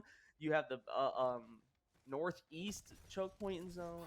I mean, this is just going to be a really interesting play. I'm happy it's not in barometer. So we're going more west. We're finally completing the puzzle of having every directional zone. And I'm excited. It's going to be a good one. The Exodia is slowly being completed right now as we're getting Yeah. different zones. But as we talk Yugi! about where teams landed, it seems to be very similar. Nothing's changed up as we saw on World's Edge where people started going fracture. But we do have that, of course, that bigger contest of the down beast area as there's 2 squads there. But right now we're just watching as Hammerpoint just, play the PvE part of Apex and just taking down some prowlers and getting some nice smart loot for themselves. All the wildfires are over here by some buildings, which I think are by the big sky hook, I want to say. And Am just I a wrong? I little might be wrong. interesting I'm point definitely for all wrong. of you gamers. This is a very interesting point if you guys didn't know. If you go and kill prowlers early on with like a blue shield, that actually builds your Evo over time. So if you kill birds in the sky, if you kill prowlers, if you kill spiders, those all give you opportunities to build your Evo and your shield. So if you're like 50 Evo away from transitioning, you can easily find that through AI. So that's just a point to make if you guys want to make that an opportunity to go for those things more so than you wouldn't, because they actually hold a lot of juicy stuff. Because if you get a full swipe on prowlers or spiders, you get plus crafting metals too. So why not? But as you were talking there, the wolf pack were on the prowl there, and I found one member of the Vaunted Black Squad here. So the wolf pack there able to pick down one member and start getting the first kill of the match. But the rest of the Vaunted Black Squad are on top of the down beast. So I'm not sure what their player was doing down there, sitting all alone, maybe going for some more loot. But that's going to be average 1-4-1-2, I want to say. I may have missed a number there, but they were the player who was taken out, and now it's going to be on his squad in order to pick him back up if he wants to continue. But we'll have to see what the decision is, as right now Vanta, I think, is just sitting on top of the down beast and waiting out to see what the Wolfpack decides to do, as they are currently on the prowl on a stakeout here, just kind of waiting to see what the other team's going to do and maybe try to catch those last 2 members. Yeah, you're absolutely right. There's just a lot of opportunity for these teams to be able to get that KP. And very coincidentally as well, just want to bring this up. You just saw one of the SRC Hammer Point squad pick up a Hammer Point. So the prophecy is being foretold right in front of our eyes. And you got the Wiggles also finding, I think, another team right in the middle of Antenna. So this is going to be a pretty early fight that I was not anticipating the Wiggles to be taking, but it seems that they're going to go ahead with confidence. Another squad playing your comp, my boy. Look at this. You got Homura, you got Joku, and you got Trippy playing the Val, Caustic, and Gibby. So let's see how they can play this position. Let's see if they can get some Caustic traps out, and let's see if they can just play their full potential here. Yeah, and I know that I'm pretty sure this was not always the case, but you can shoot through this meshing now. I think it came out pretty recently with the updates, but that means that the Wiggles are not in the greatest positions right now. They have to burn their Gibby bubble here, and I'm just going to go into this building now where they have a lot more cover they can play with. But it looks to be a Bangalore plus a Bloodhound squad they're facing. I say that because I'm pretty sure I saw smokes earlier. And as we see, yep, and Horizon. So an interesting kind of little comp here coming out from the Cup Whites. I do like the mobility that this the squad provides with the Horizon, but they are missing this kind of safety, having no easy like Gibby or just anything to put down some sort of shielding for them. We'll have to see what they decide to do here as they use that smoke screen to try to just keep doing some chip damage over to the Wiggles.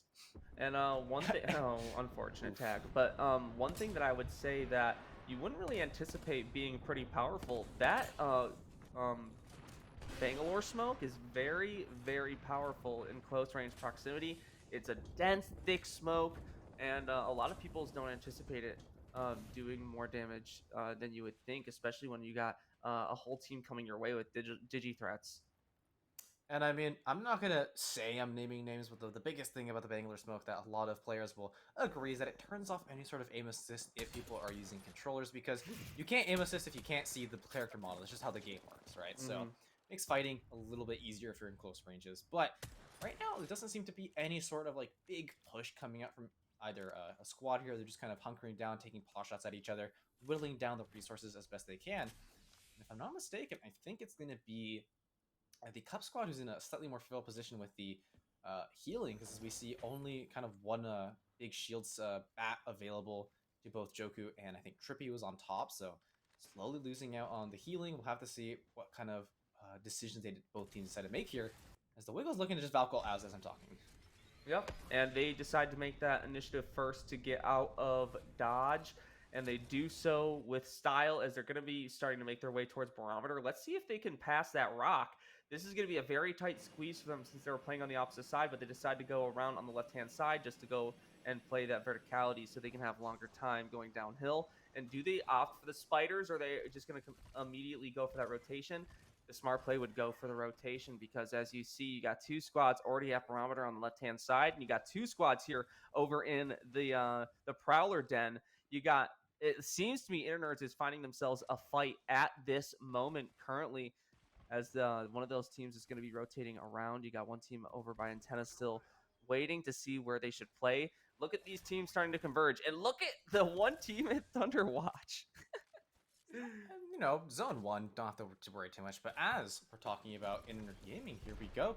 You see the fight that's breaking out here on top of this building just by the Prowlers Den here. But as you mentioned earlier, the Prowlers, if you're not careful, are going to be very annoying and start slowly chipping away at your shields. But Internet Gaming doing a good job so far, balancing the player versus player and player versus environment aspects of Legends. But now it's going to be the Grease Police, the people they're fighting, who have been a big contender here. We've talked about them before. But if Internet can take them out early, but instead it's going to be Internet losing a player there, as two members are going down here. It's going to be Nugget from the side of Grease Police. I'm not sure exactly who from the side of Internerd, but the health bars are low. It looks like it's going to be misplaced. Who's going to be jumping on top using the Seer utility to be able to see where the player is. The shields are going down. It's going to be at least one player from the side of Internerd, but the Prowler coming through the Caustic Smoke. There's a little bit of chip damage over to Misplace here, and he's able to pick up his beacon for his friendly. On the Grease Police, though, it's going to be the Gibby getting taken out here. So now a 1 versus 1 situation here for Grease Police and Internerd Gaming. Yes, as it's going to be just Adavant, who has been an amazing player so far, but on the Caustic doesn't have a lot of movement. But he's jumping on top of the Grease Police, and this place is caught in the middle of the reload, and the shots are not able to go through. And in the end, please say his name for me. Adavant. Adavant is able also to win out there and save his teammate, but he's getting a shot again from behind. You want to know something crazy? Guess who was the third party in that? Not right now, but right before. The Prowlers. The Prowlers came and ruined that fight for them.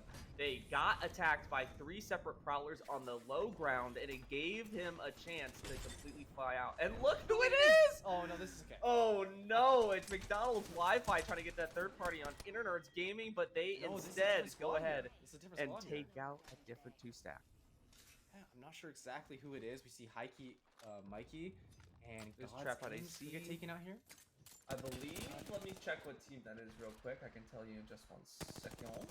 Thank you. And as you're doing that, we see that another fight's breaking out here by Cup Esports with our good old friend, Coach Llewellyn, on top of, I'm not exactly sure who was over here. That was Maverick Gaming, by the way. Maverick Gaming, okay. But it looks like on the other side, Internet Gaming are getting a third party by a different squad, so a lot of action happening all around the map right now. Very hard to keep up with only, one perspective that we can really view at a time, per se. But no squad's been eliminated just yet. Instead, we see was able to get down Tony Red using a Mastiff that he somehow found, and Quickie Mark. So that should be the USDH, the squad with the longer name. UCSDH Cardinals. UCSDH, thank you. No, CSUDH Gold. There we go. Yeah. Yeah. So I was able to remember the team Gold. name. Yeah.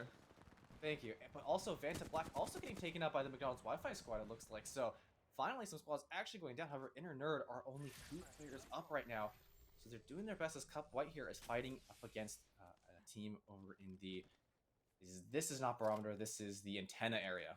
Yep, so this is going to be on the back edge zone of Antenna. You got at least 2 squads here playing that peak. Look at that big 60 as he has to drop down now. This is a very dangerous spot. As he gets the fadeaway, he goes and queues as Wraith gets safe. But the 2 others are just going to have to play their peaks here as you got I Am Toy K going in hot with big damage with that Spitfire, trying to hold them back, going in with the alternator right behind. And now you got Cup White holding them back and making them reposition. So with 11 squads left, they have officially secured Antenna by themselves. Here you have some action over by Barometer. You got UCSC Redwoods holding their ground as well. And now you got Cup Esports, the team that had to rotate, making their way up on hill and going for that rotation. Wait, was it Cup White versus Cup Esports there, I think? It looks like it. I think that was what it was there. We had Cup Esports and Cup White who were fighting over there in the Antenna. And I have looked at my notes here, and it should be adjuvant. Yeah. So I'll go with that pronunciation, and hopefully I won't mess it up now. But as I'm speaking here, McDonald's Wi-Fi have tried to get into their own fight inside one of the cave areas here, but looks like they're just going to back away once the caustic ult has been popped. And this is actually looking pretty bad for Oslav. He needs to get that bat off if you want to make that rotation. They are in a very dangerous location. Like I said earlier, you know, the best spot where you can be as a team positionally is where you have at least one angle where no one can peek you from. So at least being on one edge of the map where there can be no one that can push up from you behind.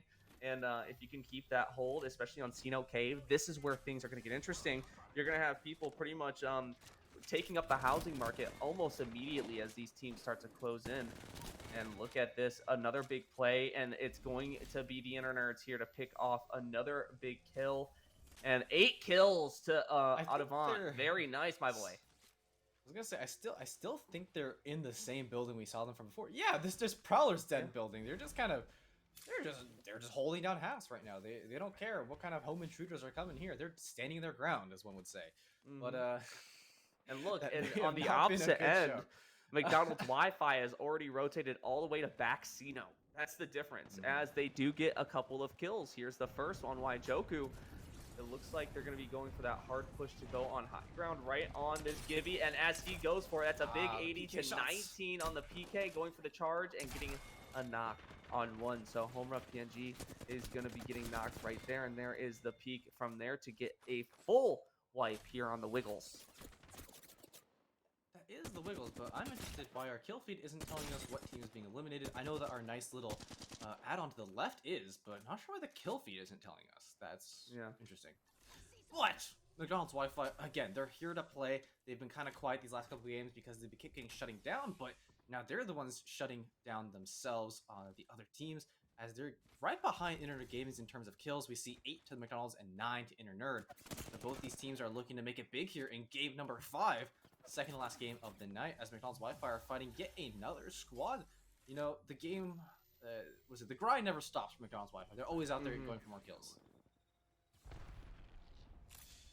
And as you see here, you got Inner Nerd still playing outside of zone, just going for that slow rotation on Barometer. They are getting peaks, though, finally, and going to be facing another team. McDonald's Wi-Fi really being the aggressors here, and that isn't to the fault of any other team.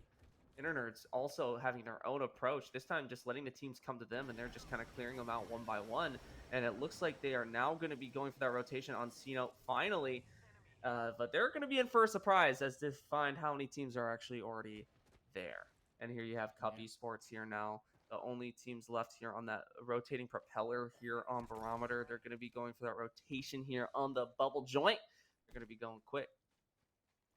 And they're going to be running over to that bubble, as you mentioned, but we're not sure if there's a team in there. There was one earlier. I think it was the Redwoods, who pretty sure are still in it to win it here, as it's going to be the Wolfpack, I think, the people who are fighting another squad. As we look at Coach Llewellyn actually went down, so I think that's going to be, again, game didn't tell us, but I'm pretty sure it's going to be Cup Esports have a Cup Esports, gone down. But now McDonald's Wi-Fi, as we're talking, is in a bad situation here, as they've already lost one of their players and are having to back off. But they are able to get the res down. So they lost their player, but not for all the way just yet. But looks like they get off there in the middle of the res, as it's going to be Flexen, who is playing the Watson right now, actually, who we saw, I think, play the Wraith earlier, is pushing out right here, trying to deal some damage against the squad that's hiding out in the buildings here.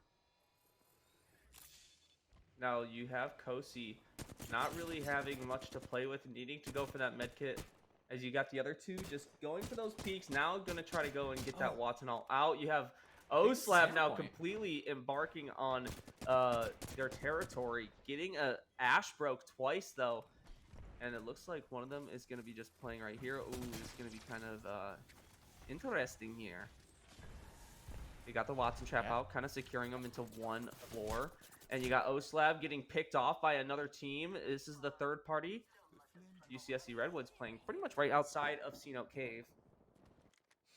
And it's just a bunch of teams right now kind of looking at each other with Internet Gaming. I think the people that were trying to get some of the beams over onto the McDonald's. Yes, it was them most likely from this angle, but they do notice that there's a squad hiding out in the tunnels over there. It's going to be Rutgers U. They're still alive, baby. They're holding it in. I think this is the furthest they've made it here now to the 9th place squad. But as we talk, MC just pushed in. So McDonald's Wi-Fi take down another team there with Mayborn. Those SRC hammer points. That were the hammer points. I knew that was the team running the Watson, but now it looks like the team of McDonald's Wi-Fi, there we go, have decided that Watson is the play of taking it for themselves. But right now they're pushing into another team right now as they bleed out another squad here. It's going to be the Wolf Pack that you're able to find. And so long, farewell. There's no more pack to hunt tonight, as it's going to be the McDonald's Wi-Fi who, with their corporate undertones, have slowly made their way into the forest and removed the Wolf Pack from their natural habitat. If you want to hear corporate undertones, just wait until you see Rob from Target. Rob from Target? Oh, he's another player. You'll see him next week. Okay. So here you have. What is it with these corporations always somehow showing up in our, yeah, I know, grassroots Apex tournaments? Like, corporate America, damn you! Capitalism. Now, anyway, run it back. Let's worry about the market later, as we see that UCSC Redwoods are now going to Falco inside of the cove here, and if they're not careful, will fall right on top of what could be a dangerous situation, as both McDonald's and Internerds, the three big, the big three of tonight, kind of closing in on each other. But Rutgers U again surviving here, just holding down this area using their caustic utility.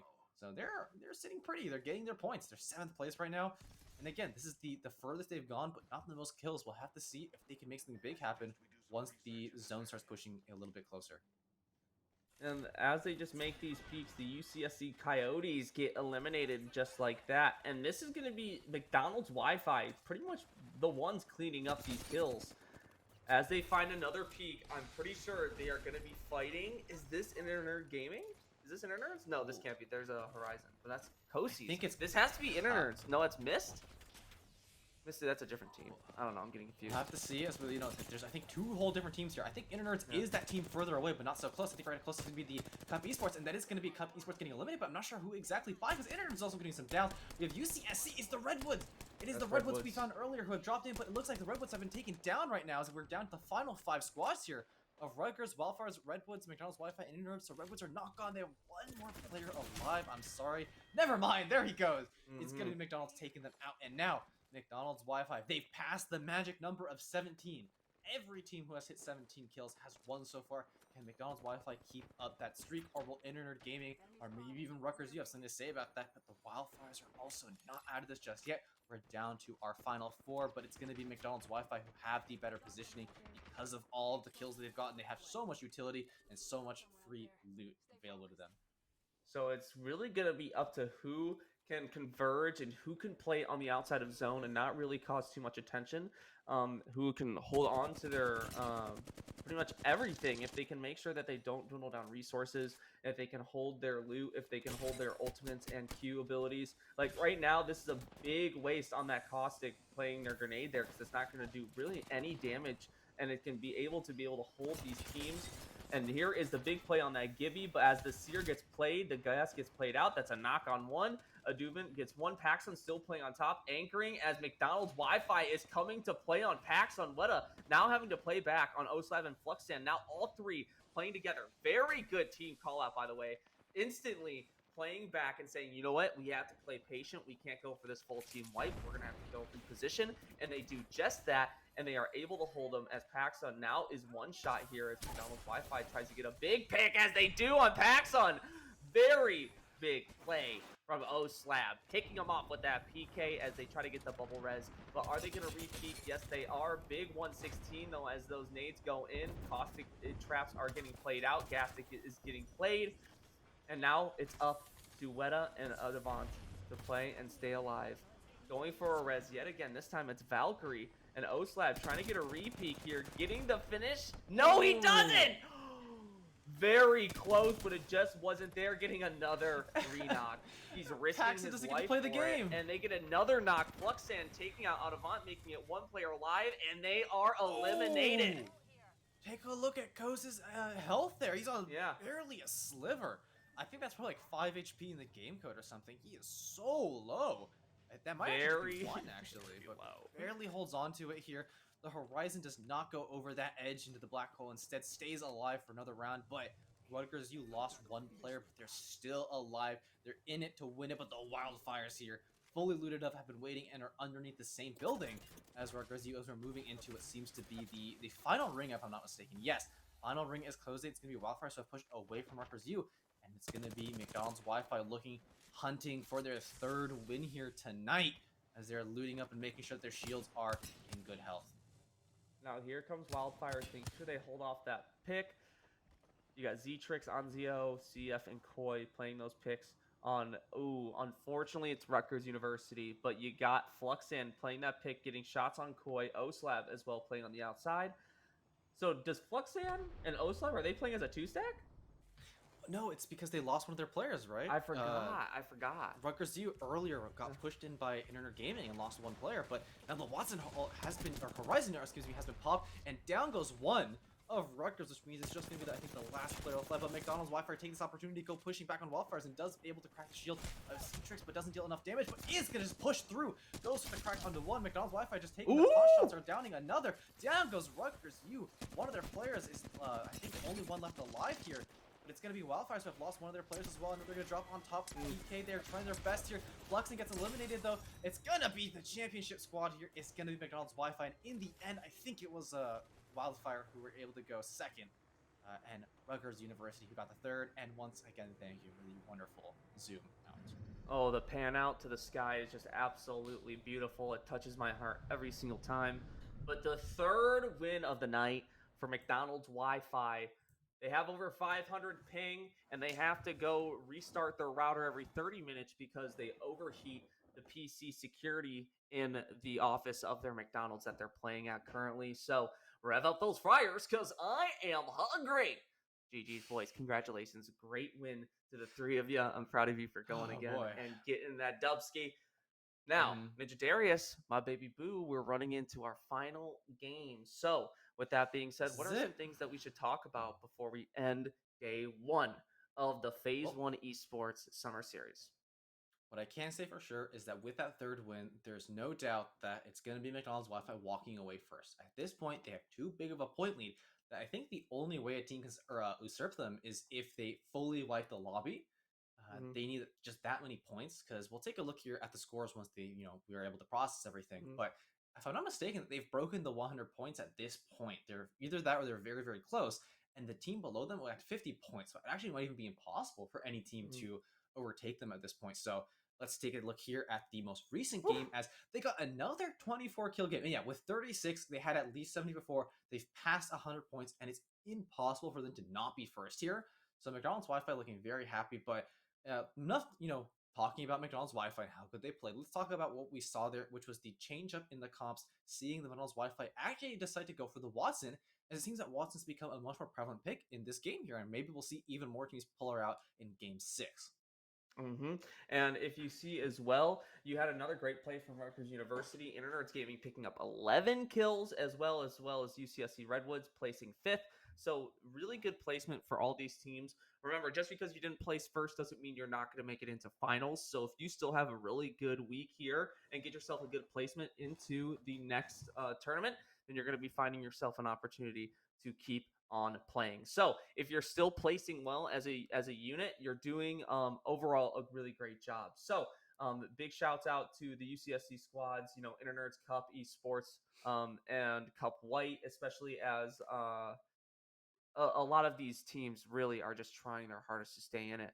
And one team that I feel like if they need it now, it's going to be SRC Hammer Points. They need to play very well in this final game in order to secure themselves a spot into the fourth week. So as you see here, look at this point spread here for these last 5 games: 111 points going to McDonald's Wi-Fi, 72 here for Inter Nerds Gaming, and then 45 for the Redwood squad. Grease Police still holding themselves in the top 5 um, with 38 points, and then UCSC Wildfires taking SRC's 5th place and securing themselves a better spot. So, is there anything else that has changed pace that looks different to you here, Darius, that we could talk about? Well, a couple things to note is that you'll notice that audience will see there's a couple null scores here on that map, and that's because there was an issue with like the namings of teams, so the weren't able to fully get the score. But we're taking a look at my sheet over here that should be fully up to date. It's gonna be kind of the same top few teams with a couple of just differences in the bottom half. Of course, Maverick Gaming and Maverick Gaming you saw was somehow, according to that list, 15th with 18 points.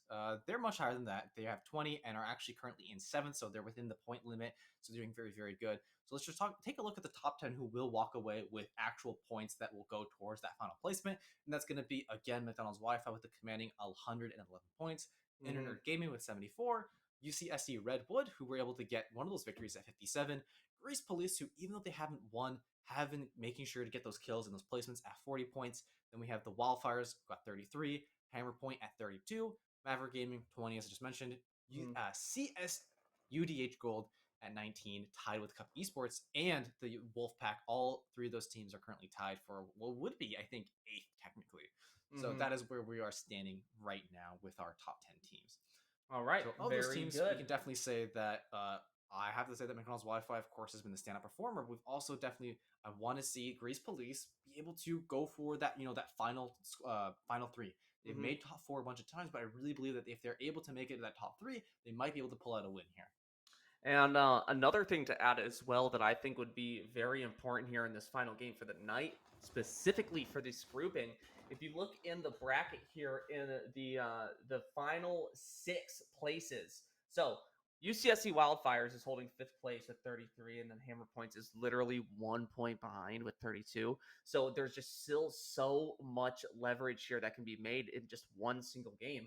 And if you look between 8th and 10th place, they're all tied with 19 points. Every single one of them. So, I mean, there's just still so much to be had.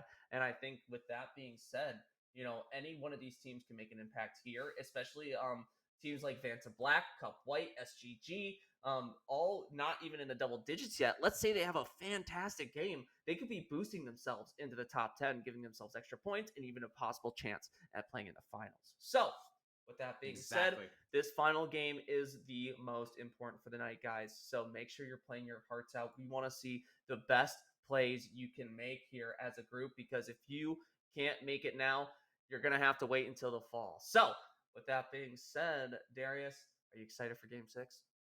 Oh, I'm most certainly ready for game 6 and super excited. I think there's just one team that is going to be making a play. I'm not going to say who, but I'm going to say there's definitely one single team out of this entire bracket that's just going to try to make an absolute run this game. They're going to try to do it. You have some insider information you're not sharing with us? I'm not. This is just pure instinct. Pure just instinct? like how I guessed earlier with zones. It's just something I do. I just have a feeling in my gut that there's a team that wants something to prove. And I'm guessing it's definitely a team in the bottom 15. So it's very vague. Most of them. That's most of them, yeah. So I can't be wrong, baby. Let's go. Unless I am. Usually that'd be very sad. When a caster makes a prediction, usually that's called caster curse, because our prediction is usually wrong. Well, we'll see. Yeah. You've cast yourself a big vague net, so maybe you'll hit something. Exactly. Cast the biggest net. See, even if the smallest fish is a fish. Exactly. All right. Well, anything else you want to talk about Game 5 before we take a quick break? With that being said, guys, That was it. GG's in the chat. We're going to take that short break, as you said, Darius, and take us away as we go away. Say the outro. Let's do it. Oh, will you? Okay. Well, we'll be right back after this quick break. So make sure you guys don't go anywhere. Make sure you stay hydrated, and we'll see you very soon for our final game of the night. Peace.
And welcome back, my funky friends. We just took ourselves a quick little break. We hope you went to the bathroom, got your snackies, got your drinkies, and we are all ready to play this final game for our first group staging of the Summer Series Phase 1 tournament. I hope you guys are as excited as we are. We're very happy and proud to be presenting this type of tournament with this type of production here. It's really cool to be working with so many different people on this project, and it's really truly a blessing to be able to be here in front of you guys today. So thank you again for having us here. And of course, thank you to the competitors for coming out and just being a part of this amazing event. And of course, we wouldn't be here without them putting on the amazing performances they are today. But with that said, we have to talk about, of course, the McDonald's Wi-Fi, who have did the best performance currently in this group stage, sitting at that nice and clean 111 points. But right now, as we're entering the final game, this is the last chance for any of these teams to make any more points and move up in the standings to try to get some of those group placement points. Because one more time, so far, they've competed for points within this group, but their final standings determines what kind of points they get that will place them towards the finals. So once first place will get 20 points, that's guaranteed going to go to McDonald's Wi-Fi, and it's going to go down from there. But now as we're entering the drop, we see it's going to be a little bit more of a diagonal towards the south, but we'll have to see if the zone decides to move a little higher up. I'm going to guess, though, it's probably going to stay in the south. And it seems to me most likely will. What if it just plays slap dab in the middle? That would be very, very, very quick fun point, to see. I think there's going to be a contest on fish farms. Yeah, there is contention on fish farms. So two teams are landing there, which is honestly sad. I'm not gonna lie. But as we have it, it looks like it's gonna be carrying a little bit more north. So we're staying away from Shipfall and most of Gale Station, and we're heading in towards Stormcatcher. Here is the emo. The fish farm squad. Ooh, they're trying to get their shields back for free, and they're gonna be getting some knocks. Coach Llewellyn adding that stick with the Arc Star to get the knock. Very nice plays. It looks like it's just going to be one left for their team. Unless that was a full kill. Was that the 2-stack that they killed? Is that SGG? I think we're missing one of the teams. If I'm not mistaken, I think SGG is not in here. We can check. Yeah, because we see Cup White. It's Cup White. It's oh man, it's the intra-team fighting here between Cup Esports and Cup White. Who I'm not sure if I'm gonna imagine Cup Esports is the quote-unquote higher team in like the varsity, junior varsity sense, and it feels like Big Brother just decided that he didn't want Little Brother to keep playing today. Yeah, they're like, hey guys. You know, we really like you being here, but why would you drop on our drop spot? I think they got the res off from White, but got the crypto. He's playing crypto. With crypto, yep. Oh yeah, we love a crypto play. It's the final game of the night, so it makes sense. Cup Esports may be a little frazzled from this play because they are playing a little spread out now, giving them a chance to group back together. And they do have a team overheaded by Armory, so it looks like it's going to be UCSC Redwoods who's going to be challenged by Cup Esports here very shortly. Yeah, it looks like a lot of these teams are kind of running the same lines, a pretty practice amount right now, as they're just going to the Armory, the ones who want to, and the ones who are trying to contest those are there right now. Cup Esports has been one of those teams tonight who has tried to contest that, but we'll see what ends up happening. As right now, it looks like McDonald's Wi-Fi are in the Cove as their drop spot, and they are just, looting. They're not really fighting just yet, but we'll have to see what happens as they already have guaranteed first place, but they can, of course, just go for those style points and make a fourth victory for them if they really wanted to, and they would have won over. I mean, at this point, they've won 50% of the games. Let's try to make it 66%, We'll see what happens, though, as they are playing a little spread here with two of their teammates out further, just looting up by the replicator. And another point to add, I'm not sure if they've been playing Watson the entire time they've been playing on Stormpoint. Maybe they have. I'm not sure. I don't think they played it on the first game. Okay. Just the first game they didn't. Because what did they switch to? Who was their third? Was it back to Gibby? Was it Val, Gibby, Horizon that they played to win that game? Gibby or it was a, what's it called? A Wraith, I think, actually. But either way, McDonald's Wi-Fi still playing confidently as they've won 3 tonight. So it's like now it's really up to just playing strats, just really figuring out how these other teams play, and just really playing for self-recognition just to make sure that you can still confidently play in these lobbies.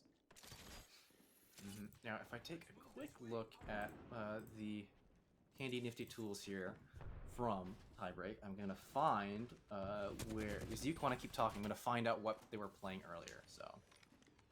And here you have TTV 4K Worldwide, Mr. Worldwide for Vanta Black, still Sting, alive with average 4182 and Cold Lifter. Cold Lifer?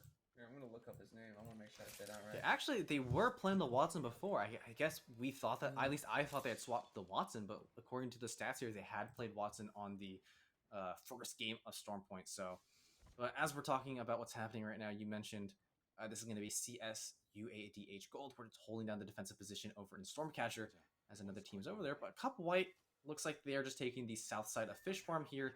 They are going to spot some people coming out of the armory, though, so they know that at least something's happening near them, but I don't think they're going to push for anything, as it's going to be Vanta Black, the team on top of Stormcatcher here, trying to contest CSUDH. Yes, and here we go. The fight is going to start breaking out here, but the first one to go down is going to be from Vanta Black, as they are going to lose their Bloodhound there, but the rest of the team is trying to go up here, defend, but it's going to be, I think, a Gibby ult that's just been popped here, so they're going to take a lot of That's a damage big here. hit. There go their shields. It's going to be the Pathfinder here, Mr. Worldwide himself, trying to get out of there, but that didn't look too great, as his Valk is also going to get taken down here, as the Charge Rifle seems to be doing big work here onto Cold Lifter 93. So I figured it out. It's actually Cold Lifer 93. Cold His name is Lifer, Cold Lifer, yeah. Cold You're Lifer. right. I always do that where I'll read words and just my brain will fill in the blanks, right? Where you're No, like, I said it Cold wrong Li too. I think Lifter, I easy. tripped you up that time, so I'll take the apology. I'm sorry.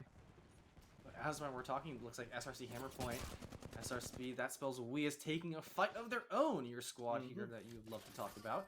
And can't say they're winning as much as they're just trading blows right now, up against another squad with looks to be a Seer as well, unless that was their Seer ultimately just threw out. We'll have to see as they do take the Ash teleport to rotate a little bit here on this team.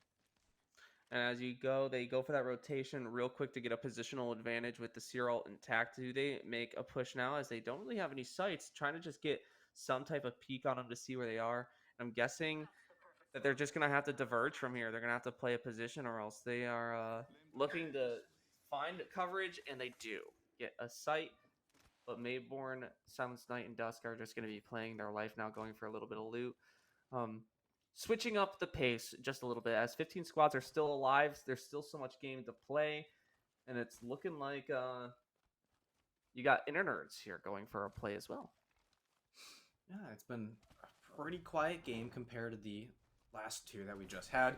No immediate wipes, no big fights. There have been a couple contests, but Inner Nerd, they're scoping out their private property that they took care of last time, where they were able to just clean up so many kills inside that building.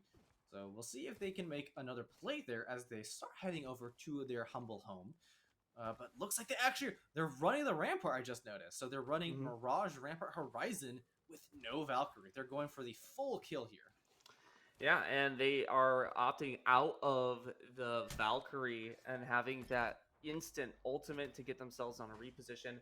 And Adavant decides against Caustic as well and says, you know what, I'm going to go play my main, and that's Mirage, which is, again, probably the lowest pick rate character on this map. I would say arguably right behind Revenant. Does anybody really play Revenant except in, like, not competitive? I feel like arenas, if anything. You're like, right. sometimes this is going to sound bad. I have played Revtane in scrims before. Okay, like well, I've heard that. Like a Revtane Valk or Revtane Gibby.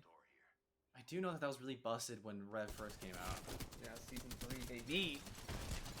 As we talk, it looks like Cup Esports are getting shot down right now, as it's going to be a lot of their teammates going out, as it's going to be Hammer Points who are fighting them inside the zone here.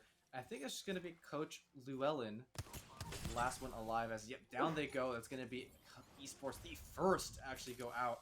And Silence Knight, a name we haven't talked a whole lot about for the SRC squad, becoming the kill leader.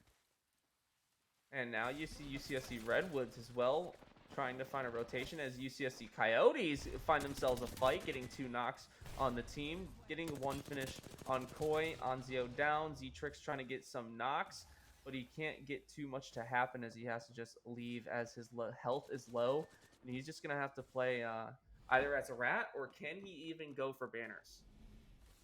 I don't know if he's going to be able to go for banners, because this is inside the top of the Stormcatcher with the zone just damaging, and he's just going to go for the heal and the run away right now, as Z-Trix not able to fight off the enemies there and has to leave his team behind right now.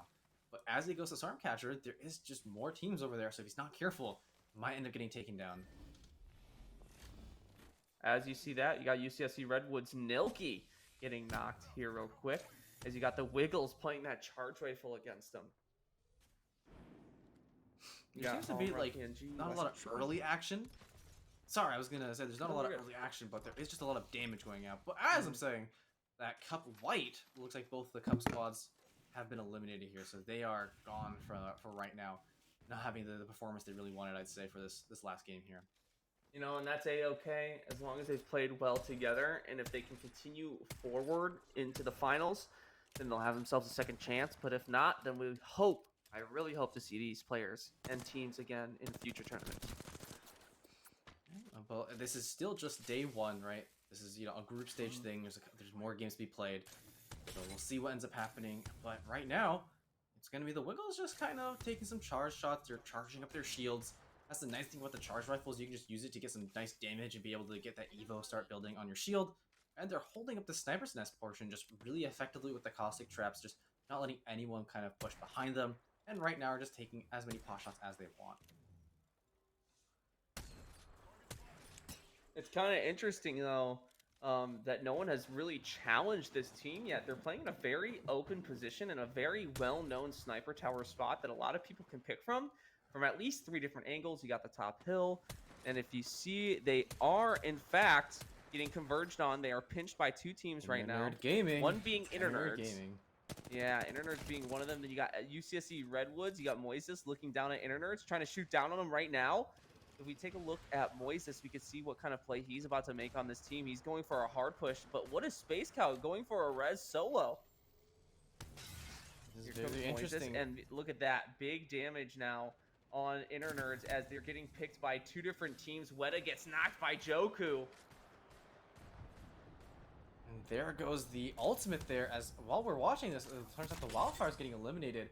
I think that's going to be the Grease Police. I see Cream Man in the kill feed there, but also Silence Knight. We mentioned him earlier getting a kill of his own. So a lot of action happening around the map right now as the squads are slowly going out, and it's going to be just one member alive getting sniffed out from Internet. So maybe this was not the play here, as the Wiggles, a squad who haven't been able to do too much so far, finally take down one of the champion squads here in Internet Gaming. A big 3-piece combo, making sure, as you've heard from previous games, the Internerds pick up 10 kills, 17 kills, in multiple games. So the fact that they kill them in so early gives them an opportunity to have other squads be alive, make an opportunity, make a play, and potentially even themselves find themselves more kills and bring them up on this leaderboard. Yeah, that's true, but with Internet not taking, with one of their bigger competition taken out, it might just be McDonald's, time to shine to drop an even higher than 24 bomb, as we see Maverick getting eliminated by one of the McDonald's Wi-Fi squad members. However, McDonald's Wi-Fi were pretty far away from the zone. If we took a look at the map earlier, we saw that the zone was actually pushing a lot more towards the east side. Yes, east-south side, so these teams are going to move away from the fish farms area and have to go more towards the upper side towards antenna that we just saw there. But right now, Grease Police have their sightlines on a specific team, not sure which one just yet, and the Red Wolves are sitting outside the building, just looting and preparing for a fight.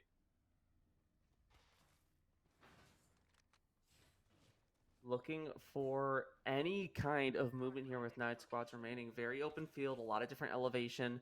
If you see it, this is the difference between Storm Point and I would say World's Edge. Is it's not really as flat as you would like to see in normal maps. Like, look, you have at least 5 different spots where teams can be playing all right here. You have underneath Sniper Tower, you have Sniper Tower, you have middle floor, you have the building to the right, you have the building to the left.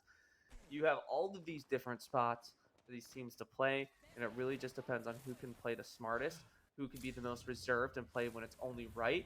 But McDonald's Wi-Fi is going for a really, really big play. This is not something you'd see too much. This is why this team is getting broken and knocked out right now, because honestly, this team was not expecting that push. So they got converged from the Horizon queue, and it really just gave them free loot. McDonald's Wi-Fi just took advantage of that right now. That was a very, very clean play from him.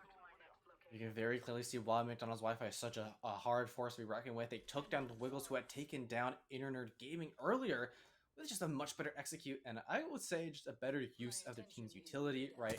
You mentioned it's so much easier to get up there using a Horizon, and on the other side, they didn't even have a Valkyrie for the side of Internet Gaming to get some better high ground. But right now, onto Black with the last win alive is just Mr. Worldwide himself trying his best to run away here and shield and survive for the team. But again, in the kill feed, we see Silence Knight just getting more kills for the Hammerpoint squad as he's taking down Mep. And I'm not sure exactly what team Mep is on, but it looks like Sleepy as well. Oh, that's gonna be... What team was that? Oh, man. Oh, Can't remember off the top of my Sleepy. head. I believe Sleepy's team. I can tell you in just one moment, my friend. Do not worry. Alright, you tell me Sleepy's team, but right now it looks like Hammerpoint is just having a ball here, taking down the teams that are pushing into them, and they found another squad here, as Mayborn on the backside takes down Uli P3. Sleepy is on Rutgers University. It was Rutgers U who got taken down. Okay, okay. And it's going to be Mayborn who finishes off Creeman, while on the other side, I meant to say that McDonald's Wi-Fi, Slad finishes off Creeman. So the Grease Police have taken a fight against McDonald's Wi-Fi here, but it's going to be Rutgers U who just get eliminated here right now, as Quickmart takes down Zombie, and a bunch of fights are breaking out. Just very hard to fully see what the big picture is here, as so many teams are fighting each other. Yeah, it's really coming down to just a lot of mayhem all around. 7 squads now. I don't even recognize what were the teams that just went down there, but that's a-okay because we got UCSC Redwoods, we got SRC Hammerpoint, McDonald's Wi-Fi, the Grease Police, UDH Gold, the UCSC Coyotes, and Vanta Black. So that means really one of the 2 teams to look out for: McDonald's Wi-Fi, UCSC Redwoods, and even one of the higher teams right now is SRC Hammerpoint. They are the kill leaders, but not the damage leaders. Oh, McDonald's Wi-Fi now has 1 more kill with a...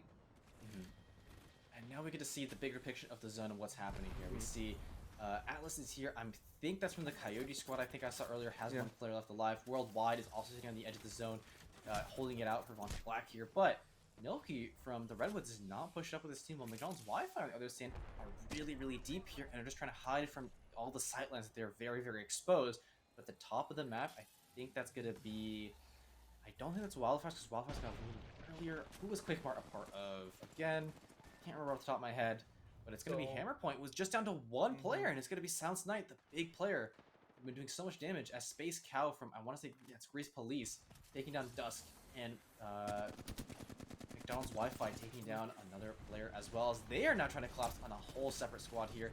So much action happening all around the map right now, and a nice slide into a PK shot does not connect, but it's going to be Coast who's just trying his best to deal damage, and Grease Police are eliminated by McDonald's Wi-Fi. So once again, the police were not able to take down the McDonald's Corporation. Yep. So that means 3 teams now have 1 player. 3 teams are full. So SRC Hammerpoint is in poverty. You have UCSC Coyotes and Vanta Black all playing their lives for just the official how many points they can get for playing late. And there's Vanta Black now eliminated to make it the final 5. So Vanta Black placing 6th that game. SRC Hammerpoint now eliminated. They just got 5th place. The final 4. The UCSC Coyotes now the only team with 1 player remaining. So it's about to happen here. You got the Redwoods getting shot at from, I believe that's going to be McDonald's Wi-Fi here on high ground.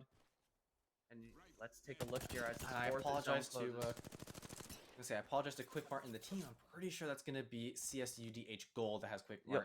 Yep. But right now it's going to be the Redwoods are pushing on around the right side here. They might catch a team off guard. As it's going to be the McDonald's Wi-Fi squad who's taking so much damage. And a nice headshot from the 2020.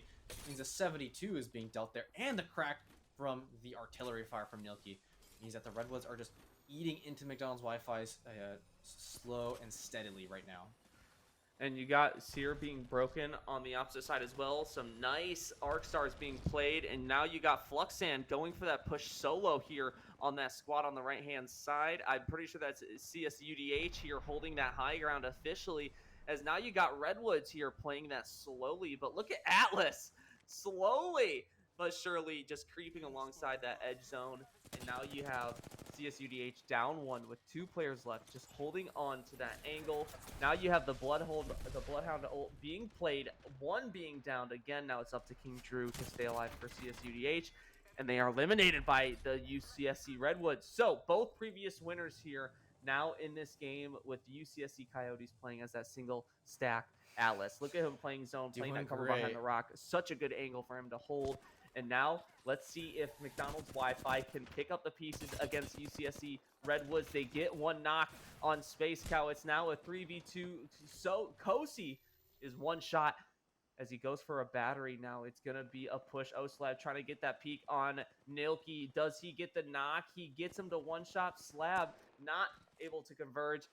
And it looks like this game is going to be handed to McDonald's Wi-Fi for a It's fourth just poor game, Atlas. as this game is Oh, he gets officially punched going out to of be the over. They are air. doing a punch out for the disrespect. Alice is saying, I'm going to try my best regardless, as they go for the chase. They punch him again, Oh and my God, they're McDonald's even faster than Wi-Fi the Valve. in style, punch him out for the W. Was that maybe that was Mike Tyson's Congratulations. punch out on the Super Nintendo right there that we just Yeah, witnessed? I am astonished to hear these results from tonight. We weren't expecting them to even try here for that final game, but they ended up showing out and Wow. showing up, ladies and gentlemen. McDonald's Wi-Fi winning 4 of 6 games here in the Group 1 staging, absolutely securing their spot here in the finals. Congratulations to them for winning that many games in a row. And with that being said, Darius, is there anything you want to talk about here for this final game? Well, I mean, you mentioned that they weren't trying, and I mean, if like what did they drop 12 or 13 kills is not trying for good old McDonald's Wi-Fi, then I don't know. I'm afraid, seeing as they got those 2 24 kill games earlier, and they kind of broke the 17 kill first place curse there. But they once they made it to the very end, there was no doubt that they were definitely going to be the victors there. We did see though Hammer Points and Redwoods make it to the final three as Mm-hmm. well. And what's really nice is that the Coyotes got a nice bit of placement boost from good old Atlas, who's able to rat his way to the final two, but just could not do any damage to that McDonald's squad, who's just using their mobility so well to just punch him straight out of the sky there. So, Mm-hmm. wow, McDonald's Wi-Fi very clearly looking like one of the most dominant teams that we have so far in the competition. And congratulations to them. They've absolutely earned it so far, proving time and time again that they are the team to make it happen with 14 kills and 26 points, bringing them easily, I believe, to that 20-point lead here in the finals bracket. But Brought to us by overall, I'm Tiebreaker, pretty of sure they're in course. the 140s and points total. So congratulations to them. But look at UCS Coyotes putting in work here with 3 kills, 12 points in second place. And then the UCSC Redwoods, another UCSC team here coming up in third place. UCSC Redwoods placing very consistently throughout the night, so they are going to be looking at themselves at a very good position. And we'll have to see exactly if that performance of the Coyotes breaks them out of that or below 10th place spot. Looking at the original scoring, they had only 14 points at 13th place, but with 12 points, that does put them above a couple of the teams that had only 20 points. So they might actually be looking to get some group points Mm-hmm. there. And as we see here we have what's nearly the final score here. We mentioned earlier that some of this is, we see the nulls not accurate, but McDonald's Wi-Fi ending with 137 points in nerd, only 76 went up very early. UC Redwoods with 60, Grease Police 41, and also looks like they might be tied with Hammer Point. We'll have to check back in Mm-hmm. once we actually see the scores update on the final sheet. But let's take Yep. a look, and the Coyotes, there they are. They have 24 points, which is less than my sheet here says. They should have 26, but either way, they were able to make it out of that bottom 10 and are going to grab some points here for the group stage, meaning that they have a chance of making it that finals. Yep, and with the Wiggles and Rutgers University also picking up 5 kills apiece as well, it's really going to change and shift this final leaderboard. So we will tell you those brackets as soon as they come out and once they are fully accurate and for you guys, so we can make that known. And just letting you know, once this stream ends, that doesn't mean these are the final total points. We do a lot of behind the scenes work after the stream to make sure we get the most total accurate points for you guys, so that we can continue forward and have fair and legitimate games. So we just want to make sure you guys know that we are working hard for you to make sure that things are proper. So, Yeah, now looking ahead at the schedule, there is going to be a little bit of talk about the group play, right? We had our games today, but there won't be any games next week because it's going to be 4th of July weekend. So the teams will get a break off before they have 2 more sets of group games. Yep, and just letting you guys know as well, since we are in ordinance with EA and Respawn, and we follow their schedule with the ALGS as well, we are taking a 2-week break actually in Okay. between. So Okay. this next week for 4th of July, we're taking off for the holiday, and then the next week we're taking it off for ALGS. So we will be rotating back around July 14th. So that July 13th, July 14th is the day to look for. 2 weeks ahead is when we will be playing next. So congratulations to Thank everyone you. that played today. GG's for real. And again, thank you to our production team as well, doing in the work, putting in the most that they could for us, helping with our leaderboards as well. It means the world to have you guys by our side. And most importantly as well, thank you for Tiebreak.one for doing the work that they've done with our leaderboards and helping us do our live production to show you guys the total points and everything that's happened for us today.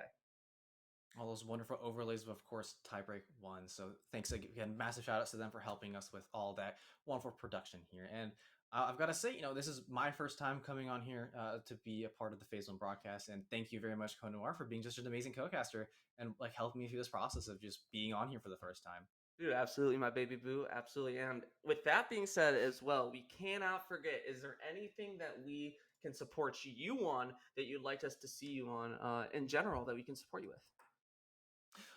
I mean, I'm always here. I'm always here to be reached out and available if Phase One needs any more caster help. I'm always open for options, and hopefully, I've the audience tonight saw that they enjoyed my casting with you and the fun time I had here today. So you see my at the bottom. That's at Ninja Darius on Twitter. If you guys want to follow me, I can quickly say that I mostly do Valorant, Apex, as well as League of Legends, and I'm much more closely tied with the Oregon State Esports because that is my home school. Still a college student, still out there grinding, almost done with that. Got one more year in me. But if you want to keep up with all things OSU Esports, you can also follow both me and OSU Esports on Twitter. But that's my shout out for the day. But of course, this is the Phase One broadcast, so Phase One, that's where it's really at.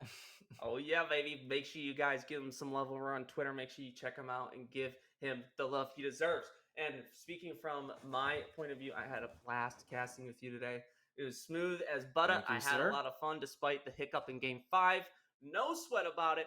Um, I had a blast, seriously. And especially with all the people that we have behind the scenes, you guys already know, such as like Duct Tape Knife. You guys know Serena. She does such good work with us. She's been here before, and she was here today. I love working with her, and without her, we wouldn't be able to make this possible. But with that being said, as well, you guys, thank you seriously so much for stopping by the stream and watching day 1 here of Phase One's Summer Series tournament. Remember, $3,000 are up for grabs for these teams, and it's just getting started. We are going to be seeing the next groups here coming up in the next 2 weeks. So get yourselves prepared, play yourself some Apex Legend games. It's been your boy Conwar as well. I've been with Darius, as you guys know. If you guys want to support me, I stream on twitch.tv/Conwar almost every single day. You know the grind, and I just recently quit my job to pursue this full time and to become a full-time caster, guys. So I hope I can make you proud. I hope I can make it in the industry, and I'm happy to be representing you guys and this community. So thank you so much. Make sure you guys give me some support on TikTok, Twitch, Twitter. You know the whole deal on that, Conwar. You know where I am. So with that being said, we will see all of you guys in the next one. Happy Wednesday night. Enjoy your Thursday and your weekend. Stay hydrated, my fellas, and we'll see you all in the next one. Have a wonderful night. Peace. Good night, everyone.